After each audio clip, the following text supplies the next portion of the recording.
Hello and welcome to another episode of the Underhive Lorekeepers podcast. Wow! Sorry. Got the better of me. Yeah, no, Nathan ruined it. We're doing an episode on orcs. The lads, the boys. Yeah. The good stuff. So we had like an actual serious episode planned, and then over on our... Wait, hold on. Stop. Hello and welcome to another episode of the Underhive Lorekeepers podcast. As always, I'm Spamuel. To my right, once again, Nathan. How are you, buddy? Yep, Wow. You've already interrupted it. So we had an actual episode planned, and then we finished our last episode of Dramatis Personae on the Patreon, and we were like, we can't do another something serious. Like, excuse me. we're tired. We're tired. But also, I consider this quite serious. How dare you? Yeah. This is the most serious episode we've ever done. So, we were talking about it. We're like, we should do something a little bit fun, a little bit like zesty, and it's sort of this came up as almost like a palate cleanser, and it's a nice one. And seeing as it's October, and it's the third most important month of the whole year. What? Third? Yes. Name at least 2 more months before it. November. Boo. And then December. August. Yes. I agree. August. And wait, is it March that we have 9 public holidays in a row? Oh, in Australia? Yes. Yes. Because Easter and Anzac Day. Anzac and then it all sort Day. of rolls together. Oh, man. I really shouldn't have forgotten Anzac Day. Oh, you were born here, so... Yes, I was born here. And it doesn't matter even if I was born in New Zealand, I would still have to remember Anzac Day. They're the n's of Anzac. Yeah, but not the important bit. No, I actually feel offended saying that. No, I apologise to all our New Zealand cousins. The most controversial thing ever said on our podcast. It is actually. I feel bad about you. I feel bad. Anybody in New Zealand who is listening to this, I respect you deeply. After all the things I've said about those leaky, dirt-grubbing Welsh, and you have offended everyone on behalf of not only myself, especially Nathan, but the podcast as a whole. I would like to apologise to any dirt grubs for offence that may have caused when I compared them to the Welsh. Okay, this has gone off the rails. We're cutting out the normal stuff. Nathan, we are doing a fun episode, and we are doing it for you. Yes, because what is best? Squigs is best. Squigs is best. Squigs is best. Now, for anyone on our Instagram, you would have seen recently Nathan posted up a picture of his squigs for the old world. And we loved them. And in fact, we had a bunch of people being like, yeah, we love squigs. Squigs are awesome. And this also doubles up as a somewhat apology to the number of people who complained when I didn't include squigs in the that is true. Yeah. Dogs of Warhammer episode. Yes. Which was... Yeah. Because I think the apology is really due for the fact that you included cats. But anyway, go on. Yeah. Well, so the apology there is really... squigs are mushroom puppies. So they should have been included. I'm 100% serious. They are mushroom puppies. They are. They should have been there. I apologise, and because I'm the nice one of the podcast, I am making sure that we've made this up to our audience. Nathan, you have offended literally the entire nation of New Zealand. All 11 of them that listen to us. No, I know there are some sheep listeners, so that equates for the remaining 6 million or 2 million. It actually dwindles quite quickly because a lot of them just fly straight, like they are born and go straight to Australia. It's like, as someone who has a lot of New Zealand family here, including my father, my sisters, multiple cousins, uncles, a lot of cousins and uncles and aunties, and actually one of my brothers as well. That is correct. It's exactly how it happens. They get stamped with a little passport tab on their foot, and they're like, "Oh, I'll see you later, bro. I'll see you in the big country, eh?" That's how you people sound. I am both offended and amused. I'm offended. Amphibian. You're an amphibian. Amphibian. I'm amphibian. Yeah. Okay, so before this gets any more unhinged and one of my family members hears and declares some sort of, family feud against me, if you do enjoy the show and you are interested in supporting the podcast, please shoot over to patreon.com/the Underhive Lorekeepers podcast. We are 100% funded by the goodwill of our audience, though we do this for the love of our hobby. And the cozies. Each month, we have a Patreon exclusive episode, as well as competitions, polls on episodes, and other bonus content. If you are looking for another way to support us, get onto our social media, Instagram, Facebook, and YouTube. A like, comment, and subscribe helps us grow and get our particular brand of lore out into the world.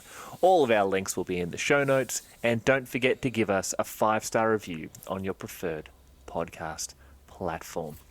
We do merchandise. Done. And we do merchandise. That's right, Nathan. The objective to the end of this year is to mention the merchandise because we are terrible at it. Okay, yeah, done. To the people who have bought merchandise, thank you. How the hell did you hear about it? Yeah, exactly. Please let us know. My wife is literally a professional marketer. Yeah. She's like, I could make this so simple for you. She has a whole team of people who has a profession.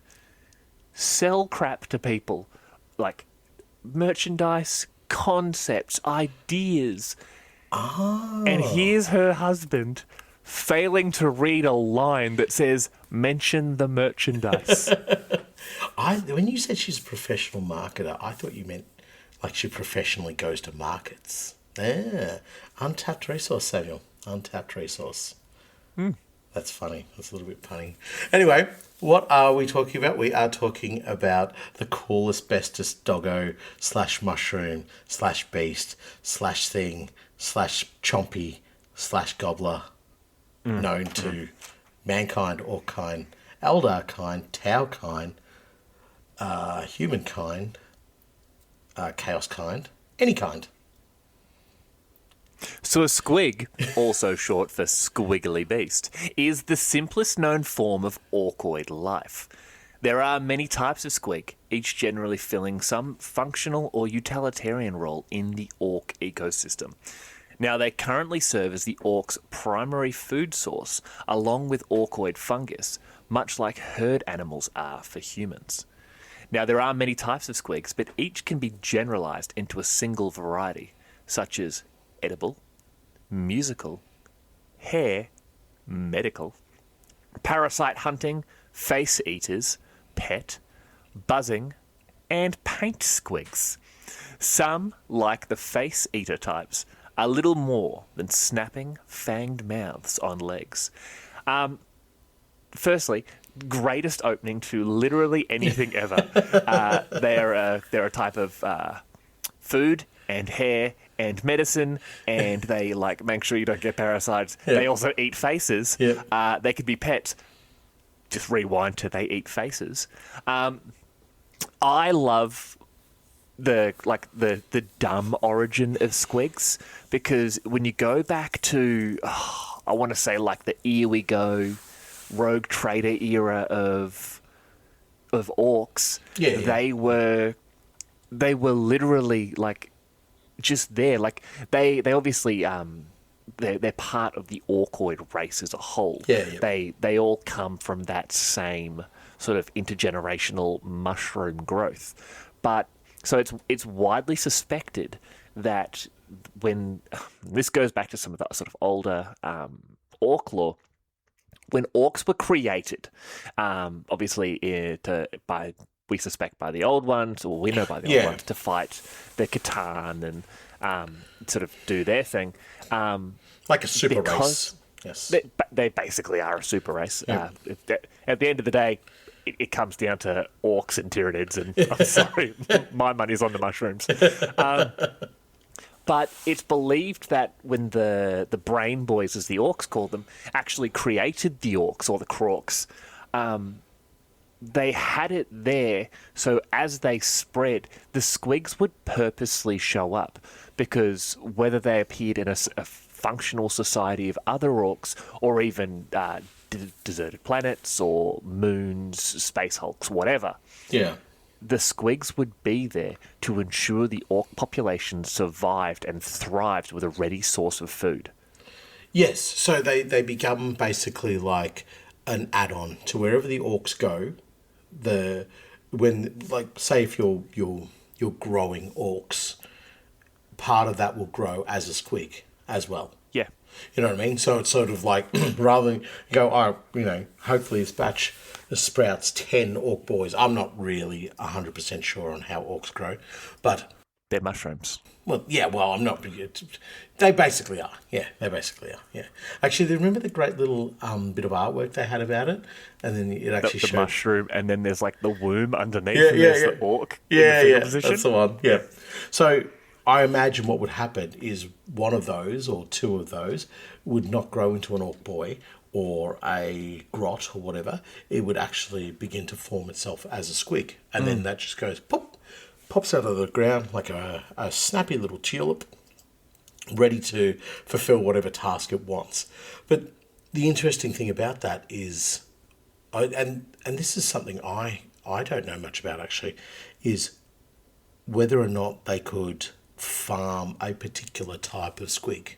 Do you know what I mean? Could they, if they feed the mushroom the right kind of food, does it come up with a certain brand of squig, a certain type of squig, or is it just like random luck that you might get a hair squig, you might get a medicinal squig, you might get a flying squig? You know what I mean? You don't know. You just kind of feed it and hope. Well, a lot of it comes down to obviously randomness. In regards to orc lore, a lot of the stuff I know comes from much older publications. I'm probably in the same boat as you. It probably needs us to do a bit of a dive on the orcs at some stage. But I'm down for that. Yeah, but like I don't know. I will cut you off a little bit here, just so people know my love for the orc kind, and I've got to admit probably the goblin kind more so, doesn't come from 40k. It comes from Warhammer Fantasy, or the Old World as it's now known.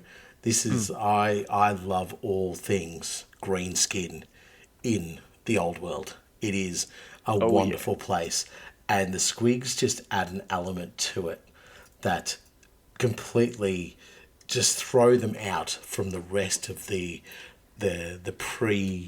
preset and preordained ideas of what orcs are within multiple fantasy settings, not just the GW one. And so the squig becomes such an iconic and definitive way of saying that there is the GW orc race. That is the GW goblin kind. Now, I was saying this to somebody the other day. Squigs, are such a unique element to Warhammer the Old World, Warhammer 40k, that I put them, in terms of like uniqueness, I put them at the same level as a Space Marine. And just hear me out. Okay. Okay, you don't see a Space Marine anywhere else, right? Yeah. Where else do you see squigs? Tyranids. Okay, no, but it's still within Games Workshop's world. That's fine. That's fine. Yep. I'm saying, like, where else do you see a squig incorporated into another company's IP, another company's, just design aesthetic? You really don't. And like, if they are out there, please let me know in the comments. I want to find them. I will happily go on a squig hunt. But I think, and even when we saw the end of the old world and the beginning of the Age of Sigmar, the Squigs still transported themselves across into that as well. You know, without some name change, without some sort of, you know, ability for the IP to be locked onto them or whatever the case might be. They just went straight across as Squigs because there was no need to change them because they're so iconic. And I'm not saying necessarily to the 40k orcs, but definitely to the fantasy branded orcs, and especially the night goblins or the gloom spike gits as they're now known. So they were able to travel across because they are so unique. They are such a separate design to what you see anywhere else. And I think it's the wonderful thing about them is that they are so basic. There's the main squig that we see. The main squig is probably the face eater squig. It is so basic. It is a ball with teeth, maybe some legs. We're not too sure, depending on what it's growing. But 9 times out of 10 legs, a little bit of a stumpy tail, and a couple of beady eyes. Perfect. You have looked upon the face of God. You literally just described my children. So one thing I do that a lot of people may not know, this is where I was going with the fact a lot of my squig lore, sort of orc lore, comes from the older sort of rule books, the Here We Go, that Rogue Trader era. Squigs literally did start because of the Tyranids. So we know the Brain Boys obviously had their interaction. That this is much older lore. It may no longer be canon, but you know everything is canon, just not everything is true. Yep. Countless billions of small creatures swarm throughout the hive fleets, performing a myriad of different functions. Some flap or crawl around the hive ships, repairing rents in the vessel's fleshy interior or tending to the larvae of other bioconstructs.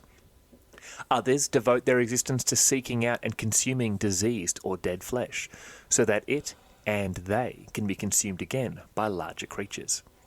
Long ago, the Tyranid started bioconstructing a range of hardy creatures from orc genetic material. When other orcs found out about this outrage, they stormed several Tyranid vessels to rescue their compatriots, only to find that they were too late and that their compatriots had been changed into strange little creatures they dubbed Squigs. The orcs recognised the Squigs as orky, and the Squigs seemed to recognise the boys. It seemed that a thread of the orky spirit still remained in the hideously changed creatures, and it was at odds with the hive mind. The orcs took back with them as many Squigs as they could find, and with much evolution and adaptation, they have since become a vital part of the orc way of life. Meanwhile, the Tyranids finally succeeded in ironing out the last of the Squigs' free will, and turned them to their own purposes. In planetary invasions, the Tyranids are accompanied by swarms of Squigs, which crawl and slither across the land, consuming anything in their path. Because these small creatures have a small intellect devoted to a single purpose, they must stay in large groups to maintain contact with the hive mind. These groups are exceedingly dangerous on the battlefield, where they can quickly overwhelm unwary individuals and tear them to pieces with their fanged maws and hooked claws, stripping the corpses of flesh before moving on in search of fresh meat. Firstly, that's literally just toddlers. Secondly, I think it is amazing, the old school lore there, where Squigs were literally created by the Tyranids as these little, like, gubbiny googads that would crawl through their hive ships, just doing jobs. Obviously, this squig swarm role has changed and has now been taken over by the ripper swarms. Yes, I was going to say they do sound like rippers. Yeah, they're basically ripper swarms. But if you check out this image of the old squig swarm, look at that. I think I actually remember it. That is ridiculous. They are so cute. There's little gobbly ones that one there. Do you know what? That spidery thing in the background, and we will probably post a picture of this. We probably won't. I will forget. Probably. That spidery thing in the background is something I remember from the early White Dwarves that I got, and Yeah, look. I mean, from a lore point of view, and from a, I guess, trying to create a bit of a separation as well. It's probably good to have made Ripper Swarms rather than, gone. Oh yeah, orcs Have weird orky things. have weird orky things attached to the Tyranid army, and vice versa, having these Tyranids attached to the orc army. There is also one squig, and this one is the one where as soon as you started to mention it, I was like, of course, I remember this one. It's this really weird long-legged squig. So it's this really it looks like something like that. It looks more like a Jim Henson puppet than it does anything else, and it's just a ball with a couple of long legs attached to it. That's all it is, and it's fantastic. It's the kind of design element that is very classic-y, sort of 1970s, 1980s, heavily influenced. They're just like, oh yeah, this works. This is cool. Slam it together, done. And it just looks miles. It looks miles away from what a modern day squig is, but also it is in a completely different stratosphere to the Tyranids as well. So, I mean, that's the origin of them in the 40k universe. We probably won't touch on it within the fantasy world, but it is slightly different, obviously, because the Tyranids haven't quite hit the old world yet. Close, but not quite there. But I just love the fact that the orcs were like, wait, hold on. Those bugs took old, spleen ripper and, spine shanker. Now we're going to go get them. Yeah. So they bust a bunch of them, break into hive ships. So they would have had to fight through the hive fleets. Well, I'm assuming crash something into a hive ship, attack the hive ship, find these squigs, and they're just like, yeah, you look pretty orky. Yeah. Do you want to come live with us? Maybe be a breakfast? And these squigs are like, yeah, we do. Yeah. I've always wanted to be, what did you call it again? Breakfast? Yes. I love being food. I just love there would have been a moment there of recognition, and it's almost sort of like, in those comedies, or not the comedies, sort of romantic comedies or whatever, where the two main protagonists suddenly just have this moment where they click and they're looking deep into each other's eyes and they're just like, oh, it was you all along. I'm picturing the Spider-Man meme where there's just three Spider-Mans pointing at each other. And there's a bunch of orcs and squigs that are all just like... Yeah, that's so much better. You? Friend? Me? You? Friend? Yeah, friend. What? Friend. That Boys? is gold. Boys? Lads? I think that was a Murloc, but you know what? You're in too, buddy. You're close enough. You're all teeth and legs. Yep. Join the crew. No, I love it. That's a great... Just classically, that is exactly it. It is the Spider-Man meme. That is gold. All right, well, let's get on to our next one. We need to do this. We could just ad-lib the squid talk for ever, and this is supposed to not be a very long episode, so... Palate cleanser. Palate cleanser. Allow you to catch up on the nomads. Squigs naturally grow and breed within the cesspits of orc settlements, subsisting on the larger orcoid species refuse, as well as local plants, animals, and each other. Tending the squigs is the duty of the low-caste orcoids known as snotlings. Quick aside, snotlings are some of the most beautiful, bravest things you'll ever see in your life. But anyway. The snotling swarm from... remember that old snotling swarm kit where they were just teeny tiny? Yeah. In my opinion, is still one of the best metal kits ever created. Because the one with the mushroom as a weapon? Ah. They're completely fearless. They look at what the big boys are doing and go, are we supposed to be doing that? Because that looks fun. Let's go do it. Wiped out. But they're completely fearless. Best thing ever in an orc army. Right, get back to there was a second part of the read, guys. I will interrupt myself, I think, a lot during this episode with reference to Orkdom, but it is what it is. I'm already enjoying this episode. Yep. It has been theorised by the genitors of the Adeptus Mechanicus that squigs were created by the orcs' creators the brain boys as part of a simple, mobile ecosystem that sustains the green-skinned species as they travel from world to world. Contributing, like I wrote the episode. Yeah. Contributing to the success of this collection of species in conquering large parts of the galaxy. So when we talk about like farm to table, these are the definition of that. They literally they are right. They're farm to table. We go invade a planet. Oh look, do you know what? This planet wanted to be invaded. What makes you say that, Grogs? They're growing squigs already. That obviously makes sense. Why would you grow squigs unless you knew we were coming? Thank you very much for the welcome squig. But it's not even that. Like they bring the orcs there, dump them on a planet, and just quickly, the farm to table, like they grow up, they breed in cesspits, which is where the orcs poop.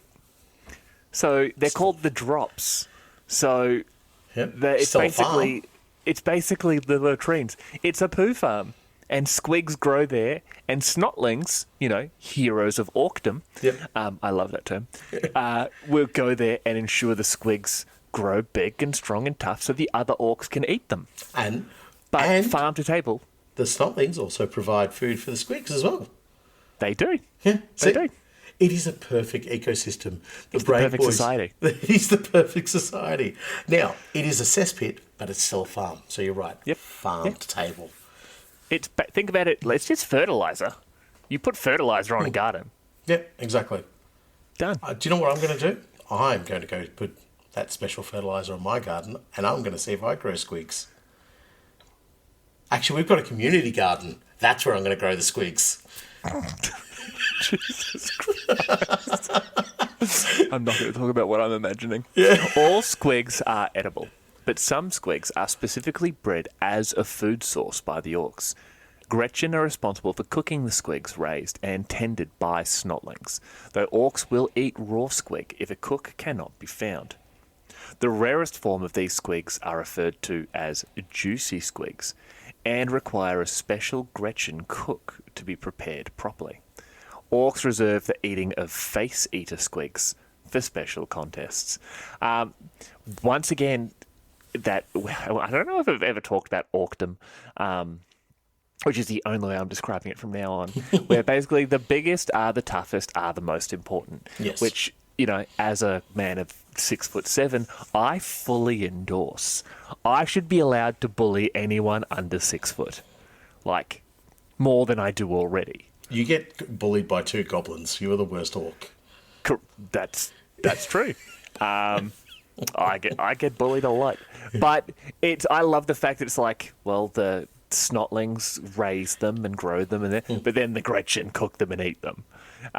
So I cook them, then the orcs eat them, and then it's like, it's basically the poop rolls downhill into the cesspit, which is where the squigs are born. Yeah. So let's be clear about this: is that the cooking of the squig is an important part of orc culture. It's not just considered, we'll just eat a raw squig, whatever. We also need to cook them. We also need to take care in what we're doing, maintaining what we're doing as well.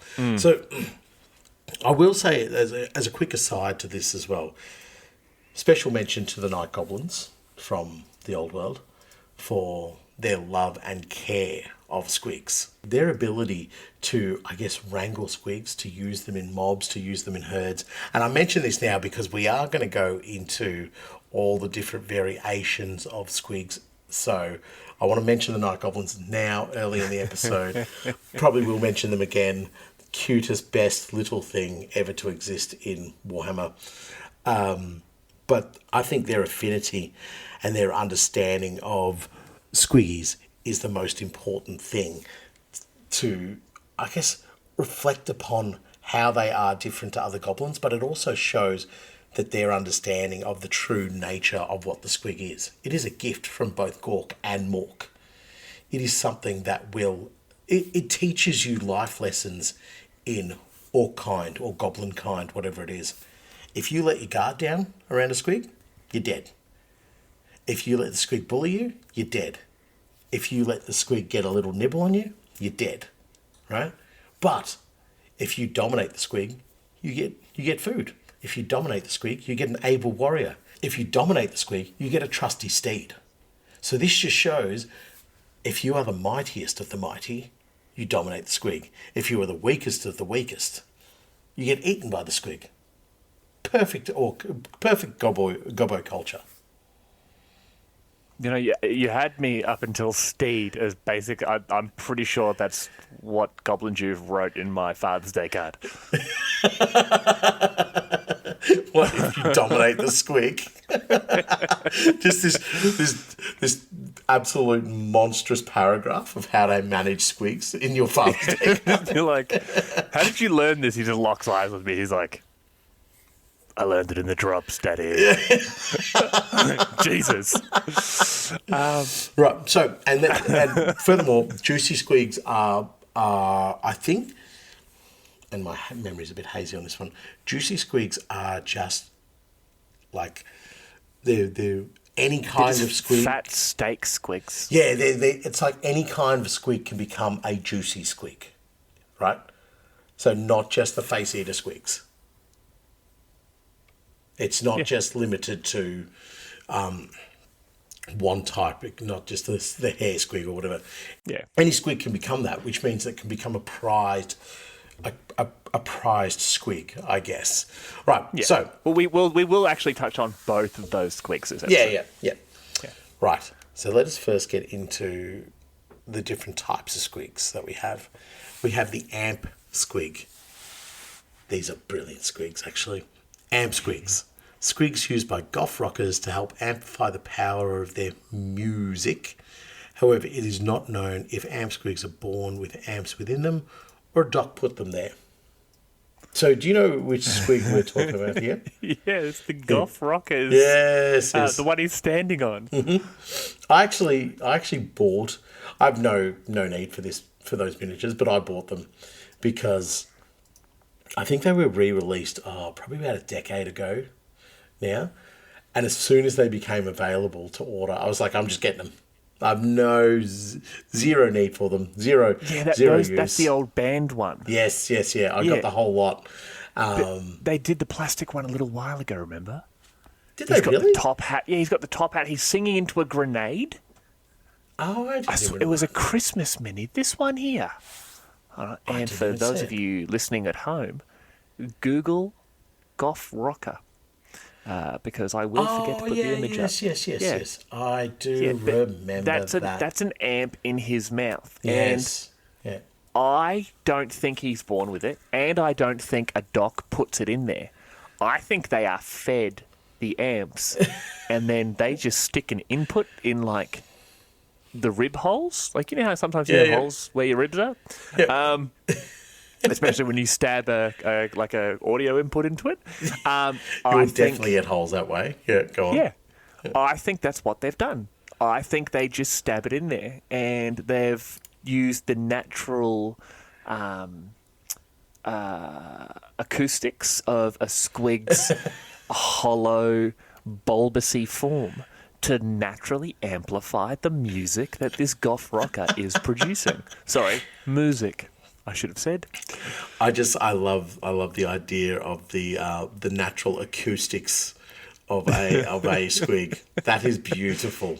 Thank you very much. A lot of people don't realise the Beatles actually recorded the White Album using amp squigs, which is why you have such haunting melodies on the album. A tortured ball of teeth. Yep, it's a tortured ball of teeth that Ringo actually shoved a series of speakers into. Yeah. Little known Beatles fact. You're welcome, folks. It's why he's the only one still alive, because he was the most brutal. Is he the only one still alive? I have no idea. I hate the Beatles. I think he is, actually. I think, George Harrison. Yeah, but you hate what? You hate the Beatles? Yeah. Why? I just don't like them. Like, I don't hate them. I just don't like them. Right. Okay. Fair enough. No, and it's Paul McCartney and Ringo Starr are still alive. Yeah, Paul McCartney's still alive. Yes, yeah, that's right. So just I went to look at the miniatures of the original Goth Rockers, right? Yes. And in that set there is the hair squig in there, and there's also like another weird, more Tyranid looking squig, which is attached to the guitar of the lead singer, you would call him. Yes. Yes. Yeah. So there's probably something that doesn't even get a mention as to what type of squig is on there. It's probably is an amp squig, you'd imagine, but definitely the. It looks like a chameleon. Yes, yeah, it looks like a chameleon. Yeah, maybe it's Boy George. Maybe it's a chameleon. Right, So next week. the Do you know attack what, or folks? cave We are squig? having fun. We're having fun. Sorry, I apologise that we're having fun. Attack squigs are one of the most common types of squig. An attack squig is a bouncing ball of claws and razor-sharp teeth, with immense variations in morphology between individuals, with some having horns and a devil-like tail, while others are single-eyed or single-nosed creatures. I love the point there of being like, some of them only have one nose. How weird is that? Gretchen used them as both a food source, if the squig doesn't eat them first, or as a weapon of war, pushing herds of them into the enemy. Orcs like to keep them as pets, and sometimes even weapons as well. Very famously, a lot of the orc war bosses or knobs and that sort of thing will usually have an attack squig. There was one, remember, I think it was what was the Battle of Skull Pass? No, that's fantasy. What was the? It was the sixth edition. Yeah, it was the Orcs versus Yeah. Ultramarine. Oh, I think it was Ultramarines. Yeah, I'm pretty sure. But yeah, you had the plastic war boss with the With the attack squig. with the attack squig. And there was leaping off his leaping off his base. But there was the one before that, which was like the metal orc war boss, which is, I guess, is where we start to see like a certain type of aesthetic orc coming around, and that's where we had, I think, the attack squig first become a part of war gear as well. It wasn't leaping just off his hand. He had the chain. Yeah, but that's like your classic sort of squig in the sense that that's what you expect them to look like, except I think probably like a more reduced size, because the orc boss is able to like hurl it. Do you know what I mean? Yes. It is like, as I've said, it's kind of more like your traditional one in the sense of how it looks, big teeth, all gnashing claws and tails and everything like that. But it is this almost like a pet, like, I can imagine the orc keeps that thing around, not as food, but as, a lovable little dog, squig dog. Mushroom puppies. Mushroom puppies. But yeah, perfect. this goes back to what you were talking earlier about the night goblins. The squig herds, literally getting a bunch of them hungry and angry, and then enough of you behind them where you can poke them and prod them or scare them with, I think a lot of the night goblins have like cymbals and drums and like horns and stuff to sort of scare the squigs towards the enemy. Yeah. But it's very, and I hate this term, but it's very. This will get us in touch with the youth. It's very night goblin pilled, where it's like, you can imagine the gobos going, well, we have to attack them, but if we get the squigs to attack them first, we can kill whoever's left and steal their stuff. Yeah, exactly. And we don't get hurt. We don't get hurt. There's one guy just sort of randomly kicking his mate into the pile of squigs and then laughing as he gets eaten. Yes, go on, as you should.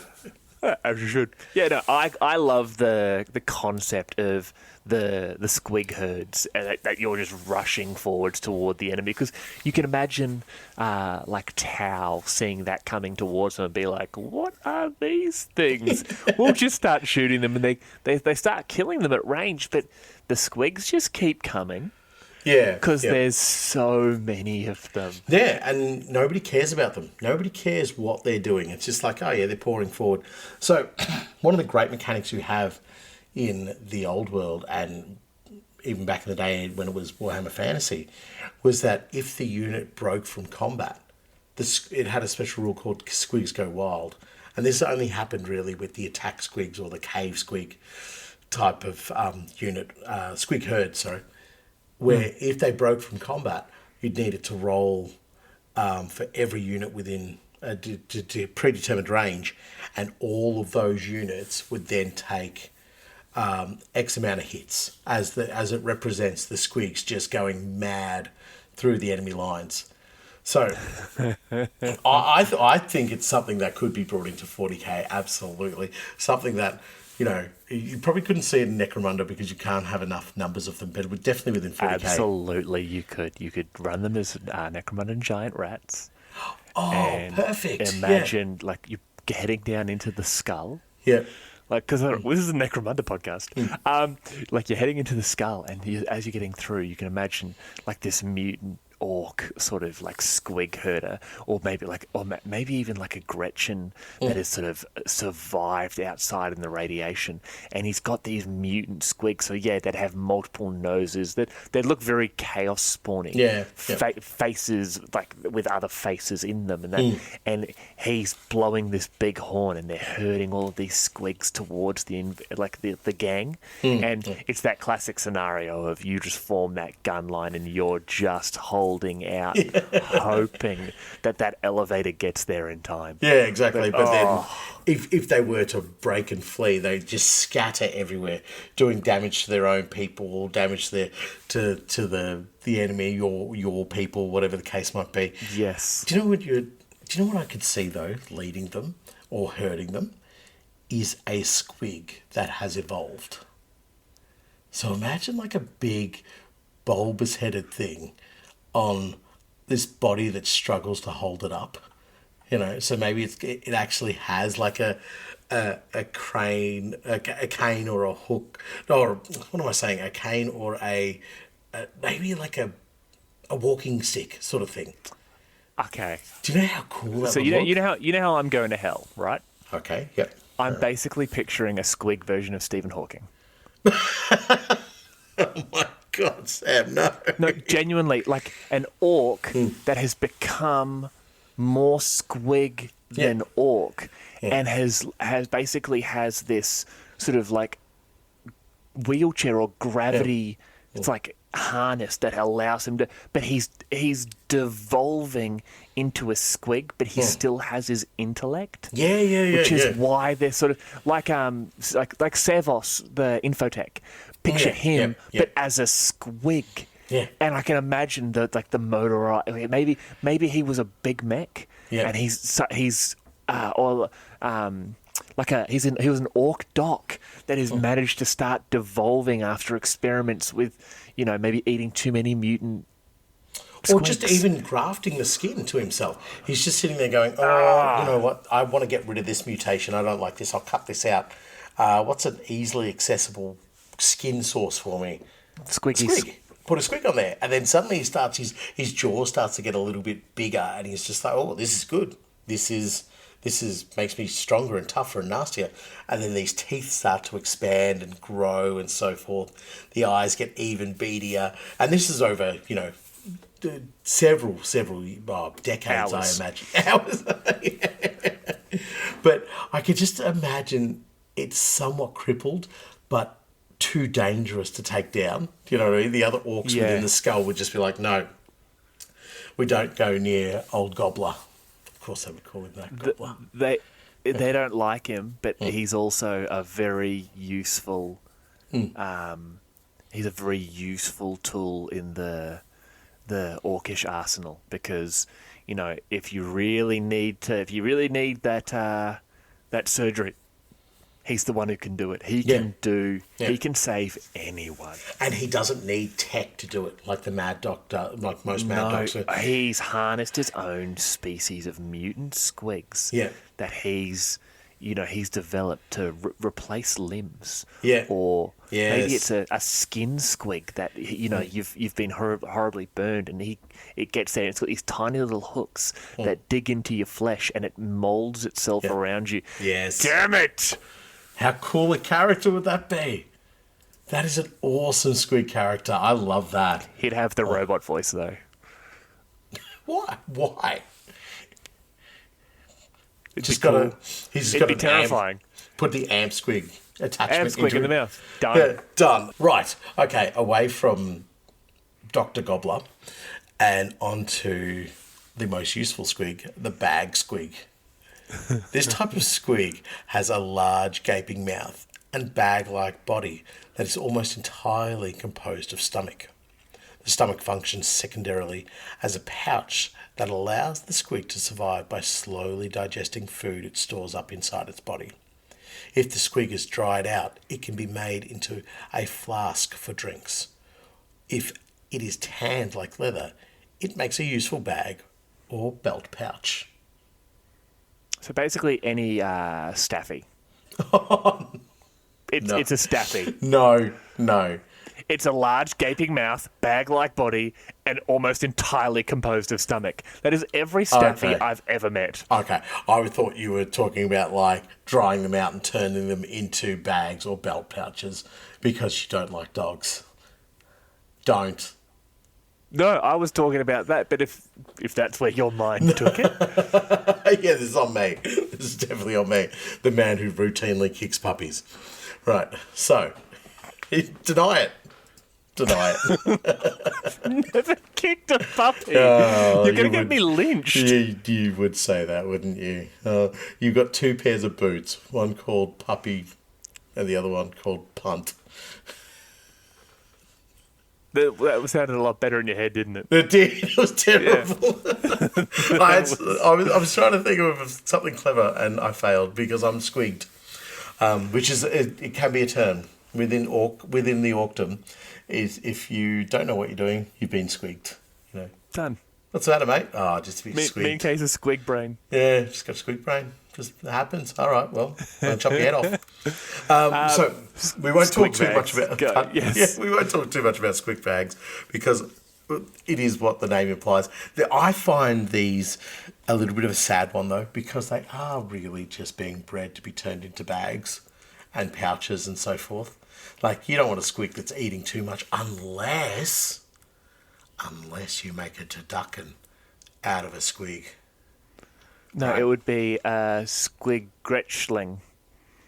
It's a squig stuffed with scretchen that's been stuffed with snotlings. Yes, that's eaten also like a handful of mushrooms. Right? And then you get the whole thing, zip it all together, like tie it all off together, broil it, roast it, slather it in mushroom gravy. We honestly shouldn't be talking about eating mushrooms in Australia right now. Yeah, right. Oh, ixnay on the mushroom talk. But the bag squig would have the absolute best life because you don't want like some crappy little bag. You want like a bag you can chuck your gubbins in, your shooter, your stabber, your chopper. So that squig ate like a king. Yeah. He was getting Gretchen. He was getting Snotling. He was getting other squigs. He got other squigs. He ate old Spleen Ripper the other day. Yeah. He loved it. He grew 2 sizes that day. Yeah. And then afterwards, he was shot in the head, emptied, dried out, and became a knapsack. Yeah, perfect. But for those hours he was alive. It was the happiest squig in all of Orkdom. Even the snotlings are looking at it just like, I wish I was him.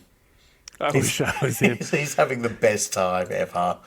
You know he's going to be used to store, like, poop, right? It's like, yeah, but what a life. But he's probably got a longer lifespan than I do. You're right.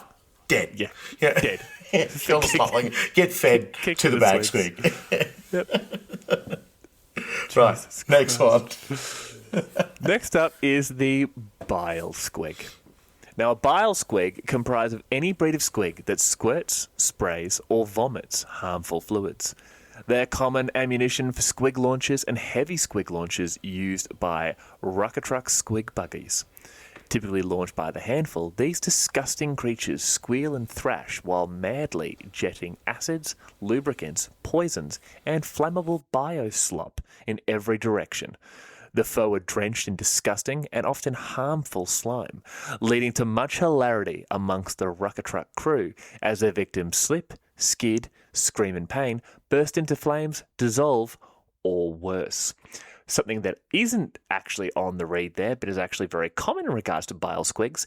If they're not used in this format, often you'll find them partaking in a career in politics, where they're able to squirt, spray, or vomit harmful fluids. That was actually quite funny. Yeah. I was going to say lawyers, but I'm okay with lawyers. They've done nothing to me lately. Well, when they find out about your puppy kicking antics, you're probably going to get in trouble. Bile squigs are the best. I'm imagining you just... okay, picture this. Nathan, I want you to close your eyes for a second.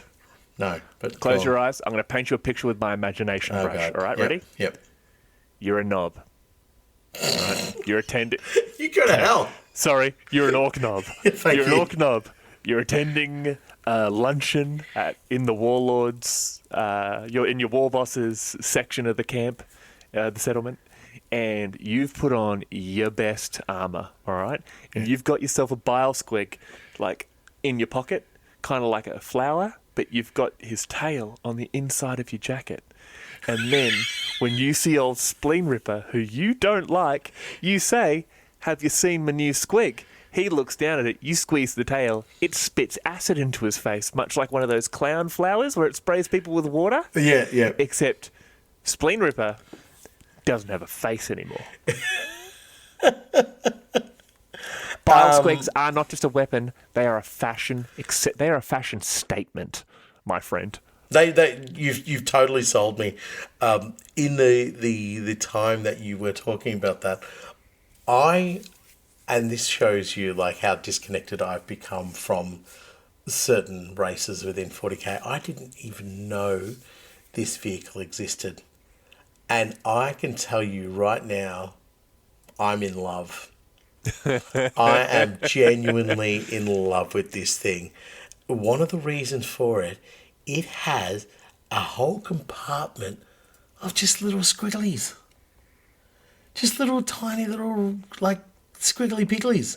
And it's got like a little gnat-looking squig.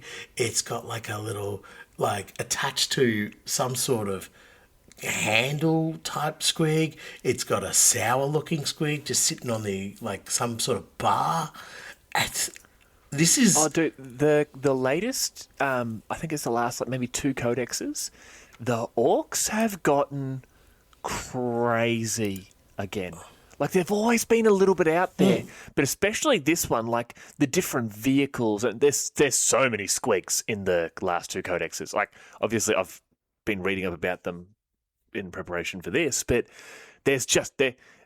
Orcs got proper dumb again, but, like, that orky dumb of, like, nah, mate, we're gonna have some fun, because worst case scenario, you die too quick. Best case scenario, we win. We don't care. But yeah, the crate of squigs with the Gretchen on top, just like picking them up. If you look down the driver's side behind the door, there's a little squig that's just sitting there. He just looks unhappy. That's what I'm saying. There's sour squig. He's just sitting there, just like, I'm not getting shot. They can't find me. I'm lost. I'm a lost squig. He's so upset. He's lost. He's not going to be able to do his bowels. He's not going to be able to do what he was fungus-fied for, which is a style of growing. But the other thing that gets me about this vehicle, and this is a slight aside to our squig talk, the orc on the back, the barefoot orc sitting on the back is so cool because, and I hope I don't offend anybody, unlike Sam, he just looks like a yokel. He's like the one that, oh my God. He's got a double barrel shotgun. Oh my God. He's got a bandolier. And he's got a tiny snotling on his shoulder. Oh my God, I just only noticed that. That's why it just stopped me in my sentences. I'm getting this vehicle. Because I did not know it existed. This is what squigs are about. Look at the way they bring people together. This is beautiful. I want that orc so I can make Florida orc. That is Florida orc. That he's Florida orc. I want him to be a bullet merchant in a Necromunda marketplace. Yes. To just be sitting there. He's got his snotling. Everyone's just like, I'm not 100% sure that that's not an orc. And he's just looking, he's like, not orc. You convinced me. You convinced me. And do you know what you would do? You would just have him painted in like fleshy colours, but like they're just splotched on. You know what I mean? It's clearly a poor attempt at finger paint camouflage. Yeah, exactly. Like my camouflage paint that I use, instead of doing like desert stripes or, scatter pattern camo, I've just like smeared human colour on me. And not all from just like Caucasian. It's just like, that human's slightly different in colour tone. I'll use that colour tone on my arm. Oh, that person's slightly different colour. I'll use that on my head. Oh, I'm genuinely in love with it. This is the now I'm going to detract slightly from what we're doing right now. This is the power of a miniature, right? This miniature is so good in my opinion. It appeals to me in my own stupid way. It makes me want to collect an orc army right now. Like I'm not even joking. Like I want to collect orcs because of how cool this is. And his name would be something like Grim Reaper Umi. No, Grim Reaper is an Umi. Yeah, it would be perfect. It would be. I'm genuinely in love with this miniature. I did not know existed. I knew the new buggies and all that came out when they were brilliant, but I didn't really look into them because I was like, orcs in 40k don't really like tickle my fancy. But let's move on because I will derail us something stupid over this miniature. Okay, let's move on to. We didn't really talk about this squig because I got detracted so much. Bile squigs, yes, they're disgusting. They're brilliant. But they're the type of squig that you could see used as garnishes on plates and so forth because it's like, you want a bit of food? Yeah, what sauce have we got? Well, I don't know. I've got a bile squig over there. Get that, squeeze it all over, eat the sauce bottle itself, and then eat your other squig. But you're spraying the sauce squig almost like you want to spice up your meal, so you're using pepper spray. Yeah. Or tear gas. That's what the orcs are doing. They're effectively, busting open the tear gas canister. The liquid sprays everywhere, and they take a quick shot of it. They're like, beautiful. Then they eat the tear gas canister that is the bile squig. Yes, absolutely. But you can imagine having eating contests of bile squigs because who's the toughest? Who can ingest the most bile squigs? Because literally every liquid inside them is detrimental to your health. Yeah. And this is like, other people have snowball fights. They have bile squig fights. Just like smashing them into each other. Just like, got you. You can't see anymore. Ha, ha, ha. Bad luck. And then, you've got to go to the mad doc because your arm is missing because I bile squigged you.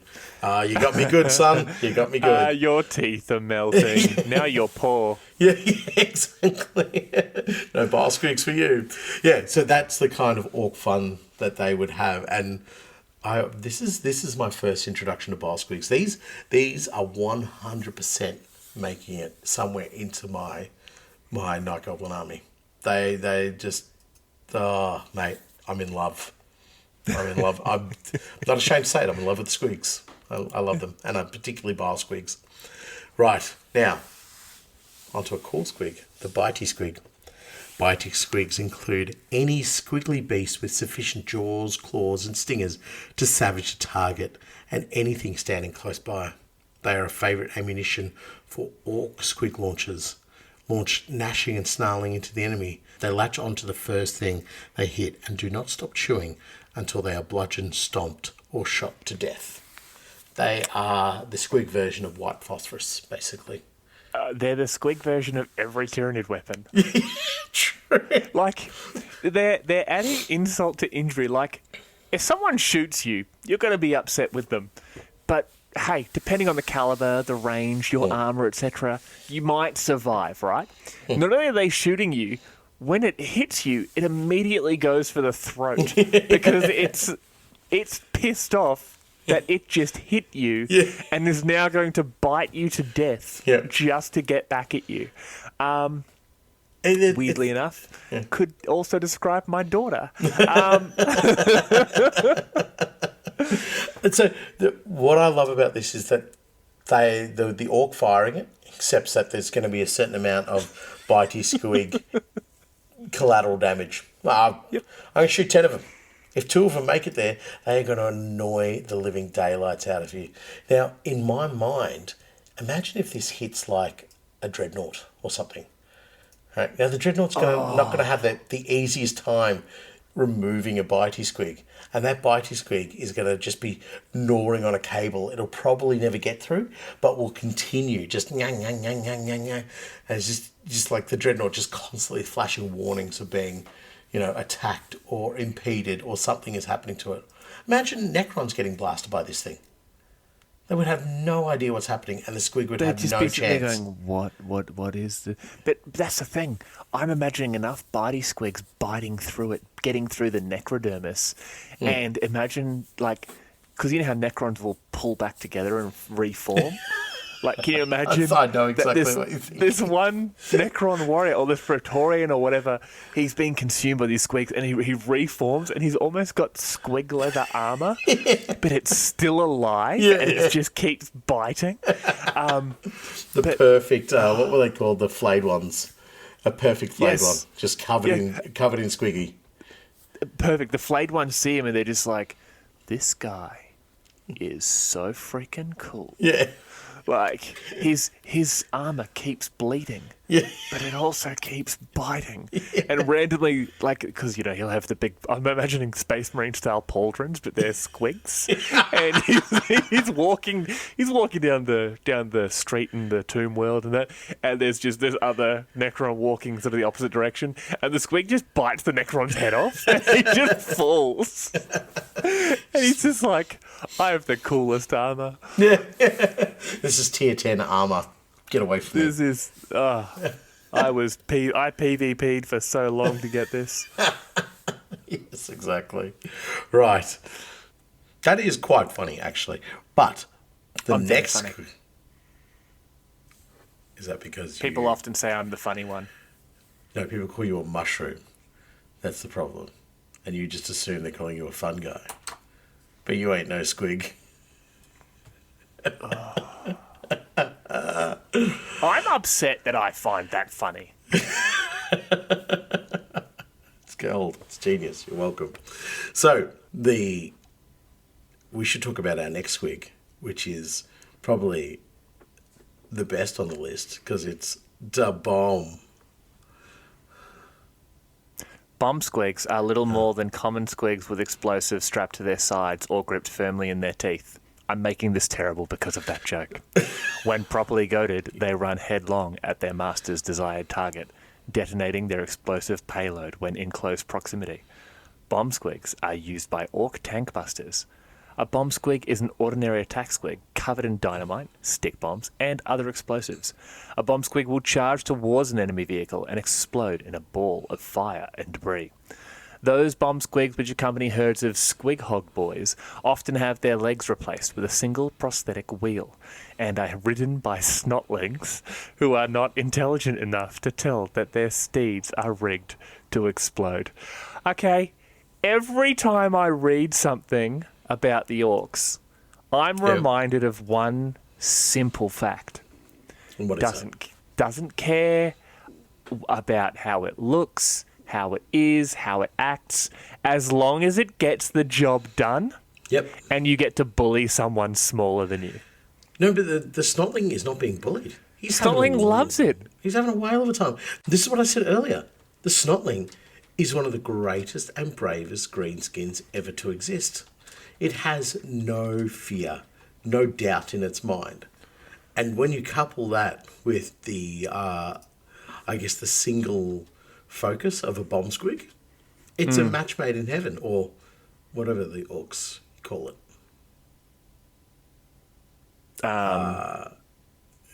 Morkin. It's not Gorkamorka, because that's a planet. Yeah. Morkin. But anyway. Hawk. They call it Hawk. Cannon. Cannon. Done. Orc, yeah. So, but the bomb squig, I think, is it's orc ingenuity in a way, which I think is quite cool because they are just going, look, this thing wants to bite and get angry with things. Let us utilize that, put some explosives onto it, preferably anti-tank weaponry, and go forth and explode my young mushroom-based friend. It's like it's funny. It's funny. So you strap his. Okay. So, let's make it a little bit more adaptable to the real world. Like, let's say you took. Let's say you took a pug, right, and strapped it with C4 or any generic plastic explosive, all right, and then you made it run at, I don't know, a school bus full of Manchester United supporters. Great. Like, if that pug managed to take out the whole school bus, as far as I'm concerned, that'd be a national treasure. But you would enjoy it because, honestly, it got rid of the Manchester United supporters. But no, it's actually horrifically depressing. Like, it's hilarious. You do realise that this is based on, like, fact of things that happened in the world. The bomb. Yeah, like bomb dogs and that sort of thing. Yeah, bomb dogs. Yeah, like, yeah, right. I thought you were just like randomly picking a dog to terrorize, but yeah, no, go weren't on. they all like? Weren't they more like? I want to say dash hounds because they got the little legs and they got long bodies, so you can get extra explosives on them. But no, they weren't. They could get into like a foxhole. No. No, it's genuinely depressing. It's really funny because you're training the squig to just run, and it explodes. You know, enemy gets crumped. We love it. Big noises. We love it. I don't think there's much training involved. It's there's the enemy, go bite it, and it goes and latches itself onto a rhino, onto a Lehman Russ, and like it thinks it's doing. Did that to myself. It thinks it's doing damage because it's biting, and then the proximity mine or the remote detonator from the orc goes off. Everybody wins, except for the rhino. Except for the squig or the rhino. No, the squig wins. Squig defeated his enemy. That's all it needs to know. Yeah,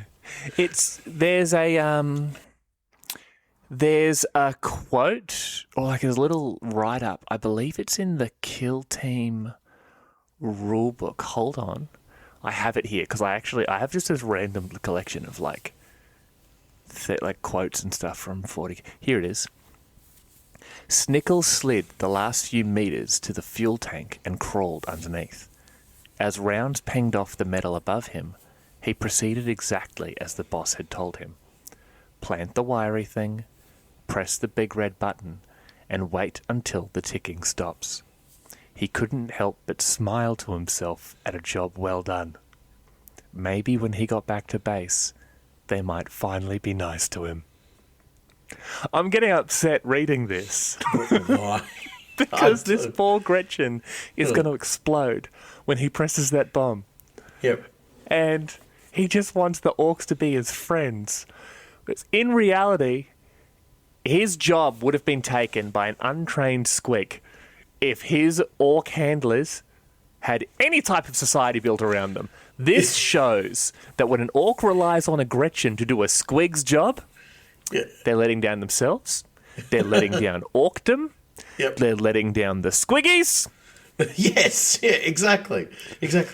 And it's one less Gretchen as well. It's one less Gretchen. That's one less cook, or maybe some sort of tiny green Sherpa. Or one less snack. Or one less... Great. I get... Old Gut Ripper, the guy that got blown up and skinned by the squig and all... The Gut Ripper's getting it today. He's that Goliath in the bar. Is going to go to battle hungry, which is probably why his ballistic skill's so bad. Exactly. There you go. You need a good meal to be able to shoot straight. Yes, one of the main tenets bomb squigs are awesome. They are. I love the one cool. wheel. I would love to see. Yeah, that's cool. Like the one that like they're rigged up to a wheel rather than legs. It's just like the Mad Doc's like, you're just a bit too slow for us. We can make you better. But I'd love to see bomb squigs in like the old world as well. Like it would just the way I envisage it, right, is they're sent forward, but like a concoction of different chemicals are all poured together. Like the Uruk-hai in the Battle of Helm's Deep, where they carry the big explosive things. Honestly, probably one of the best scenes George R.R. Martin ever wrote. I'm not even going to bother. What were you? Yeah, nothing. Don't worry. They will come for you. So, yeah, but that's why I see like goblins doing it. Is like mixing a bunch of chemicals or like very very like unstable fungus mixtures together, mixing it onto the squig, or like mixing it into a pot, strapping it to the squig, and saying, "Go forth," and just hoping that the squig actually gets to the desired location. Yes, I love it. That would be cool. That'd be so cool. Also, I'm looking at the Squig Hog boys, which are apparently I've just never seen. I must have missed an entire orc release, but they've literally cut off the Squiggy's legs and have replaced his back legs with a single like motorcycle tire. He has a battering ram made out of a busted piece of metal. He literally has a rocket strapped to his butt. And there is a snotling with what looks to be like a railroad spike as his primary weapon. He's telling the squig, "Get me faster. I want to hit it with my sword." Yes, exactly. And the squig is absolutely master. I totally understand how to do this. The squig hogs are, we'll probably touch on them a little bit later, but they are a whole new, like, addition to Squigdom. That's another word as well. Squigdom and Orkdom, yes, love it. Squigdom and Orkdom. They are two separate entities, all ruled by Orkdom, though. Right. So. Next squig. Next squig. Boom. Squigs. Oh, sorry. No. Boom squigs. There was no comma. The boom squig is infamous for its defense mechanism of violently exploding at the slightest provocation to warn off predators. Typically triggered by direct physical contact or surprising loud noises, or sometimes even by its own bouts of indigestion. Boom squigs detonate with such force that they can kill or maim anything unlucky enough to be in the vicinity. Needless to say, these creatures not only make for excellent ammunition for squig launchers, but they are also dropped by the crews of rocket truck squig buggies as living landmines, and are favourite props when it comes to green skin practical jokes. Nothing provokes greater amusement amongst a rocket truck crew than hiding a boom squig under the driver's seat, though this can prove inconvenient for everyone if it happens to trigger while the buggy is in full motion. It's a whoopee cushion squig. It's a mixture of a whoopee cushion squig and that Catachan barking toad that when it explodes turns into like an acidic gas that kills everyone in a kilometre. I wonder how big... It doesn't really say how big the explosions are. Like, what's the vicinity? No. Are we thinking... Is the boom squig shrapnel based? Or... I think it would depend on the squig. If the squig's got a bit more plating on it, suddenly it becomes more like a claymore. If it's got less plating on it and it's more acidic, it becomes more like some sort of chemical bomb. Perhaps it's extra gassy because of its indigestion and becomes a gas bomb. What if the boom squigs are basically... how would I describe it? What if they are a bag squig that hasn't been killed and dried out yet, but instead they fill it with like Coke and throw a packet of Mentos into its stomach? Yeah. And they're basically becoming a squig white phosphorus grenade. Yeah, absolutely. I could see them like they would load them up, shake them around, and just throw them off the back of the buggies. Shake and bake, baby. Yeah. Yeah, somebody drive over the top of this. Kablooey. Gotcha. You've been squigged. You dumb idiot. So this is the type of squig what I like about this type of squig, this is the type of squig that would be so difficult to wrangle as well. Yes. Because, like, you can imagine, like, Gretchen or Grotz or even orcs just moving very slowly and stealthily around these squigs, not wanting to upset them, not wanting to, no loud noise. It would become like a proper, like, child's nursery. Just like, shh, it's okay. It's okay. Come here, little Squiggy. Yeah. I'm now picturing an orc, Steve Irwin. All right, fellas. Now we gotta be very quiet because, as you see there, it's a bomb Squiggy, and if you make too much noise, he's gonna explode. Oh, what I'm gonna do? I'm gonna go punch this face-eating Squiggy instead. Oh, bye, Squiggy. Yeah, so he does. They don't mess with the bomb squigs. You know what I mean? They're just like, they're tended for and they're taken care of. They're treated with like this again, another one of those moments where a snotling is just looking at it going, I would love that life. I would blow up. I would blow up if I could get 5 minutes of that life. That is perfect. But yeah, I'm gonna go punch that boom Squiggy in the face for being such a turd. Yeah, exactly. Yeah. So I really like the idea of like the way the orcs would have to treat these. Or maybe I have the best vision inside my head. They have a squig with like padded earmuffs, so I can't hear anything. Oh my God, little Squiggy earmuffs. Made of real squig leather. Yeah. Or is it just a snotling holding onto his head? And he's pushing cotton into his ears? That's his only job. Is yep. you make sure the bomb squig doesn't hear any noises. You know what I mean? Or what did they say? Loud noises or by direct physical contact. So they maybe like to stop the snotling from like moving around too much. They like the snotling is also covered in cotton. Yeah. like a cotton, one of those clean suits in labs. He's just made of cotton. He's just, all right, little Squiggy, I got you. Nah, boom. Oh. Right. You sir can have the next one. I don't even know what it is. Yeah. This one is a little bit confusing. The Bowel Torrent Squig. The name speaks for itself. These squigs are known to be among the most revolting and panic-producing organisms in the galaxy. I'm not even going to come up with something fun for this. If an animal that lives in poops and is totally fine with poops, and therefore everyone around it must be fine with this animal being covered in poops, if their poops are terrifying, says a lot about the poops.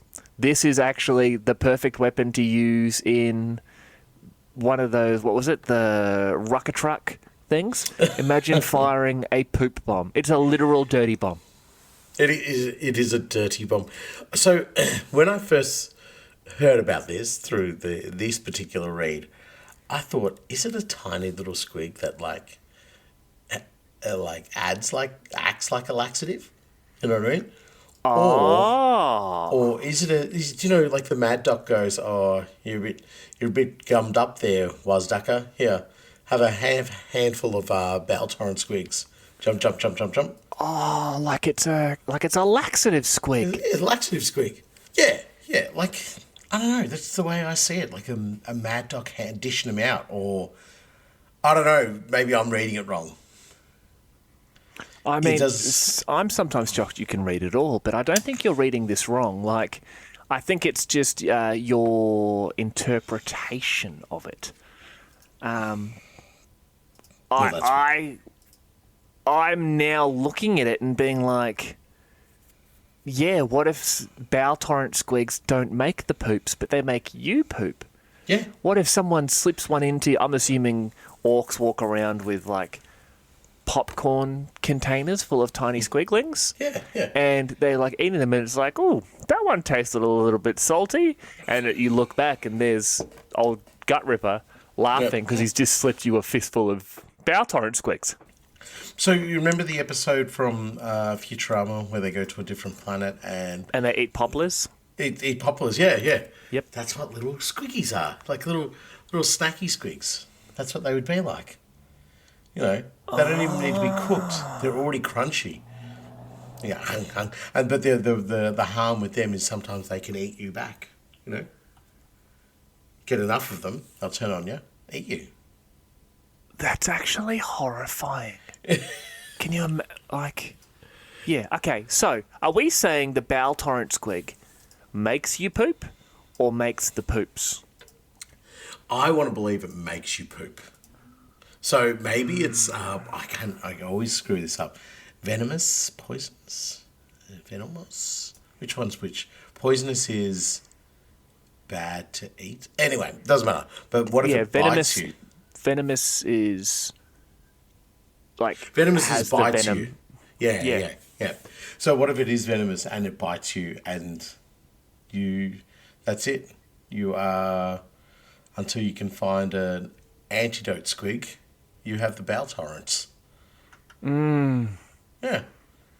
I don't know. Like, folks, if you're looking for a logical explanation to this, you are listening to an episode about squigs, so, you know, we're not going to get there. I reckon they make the poops.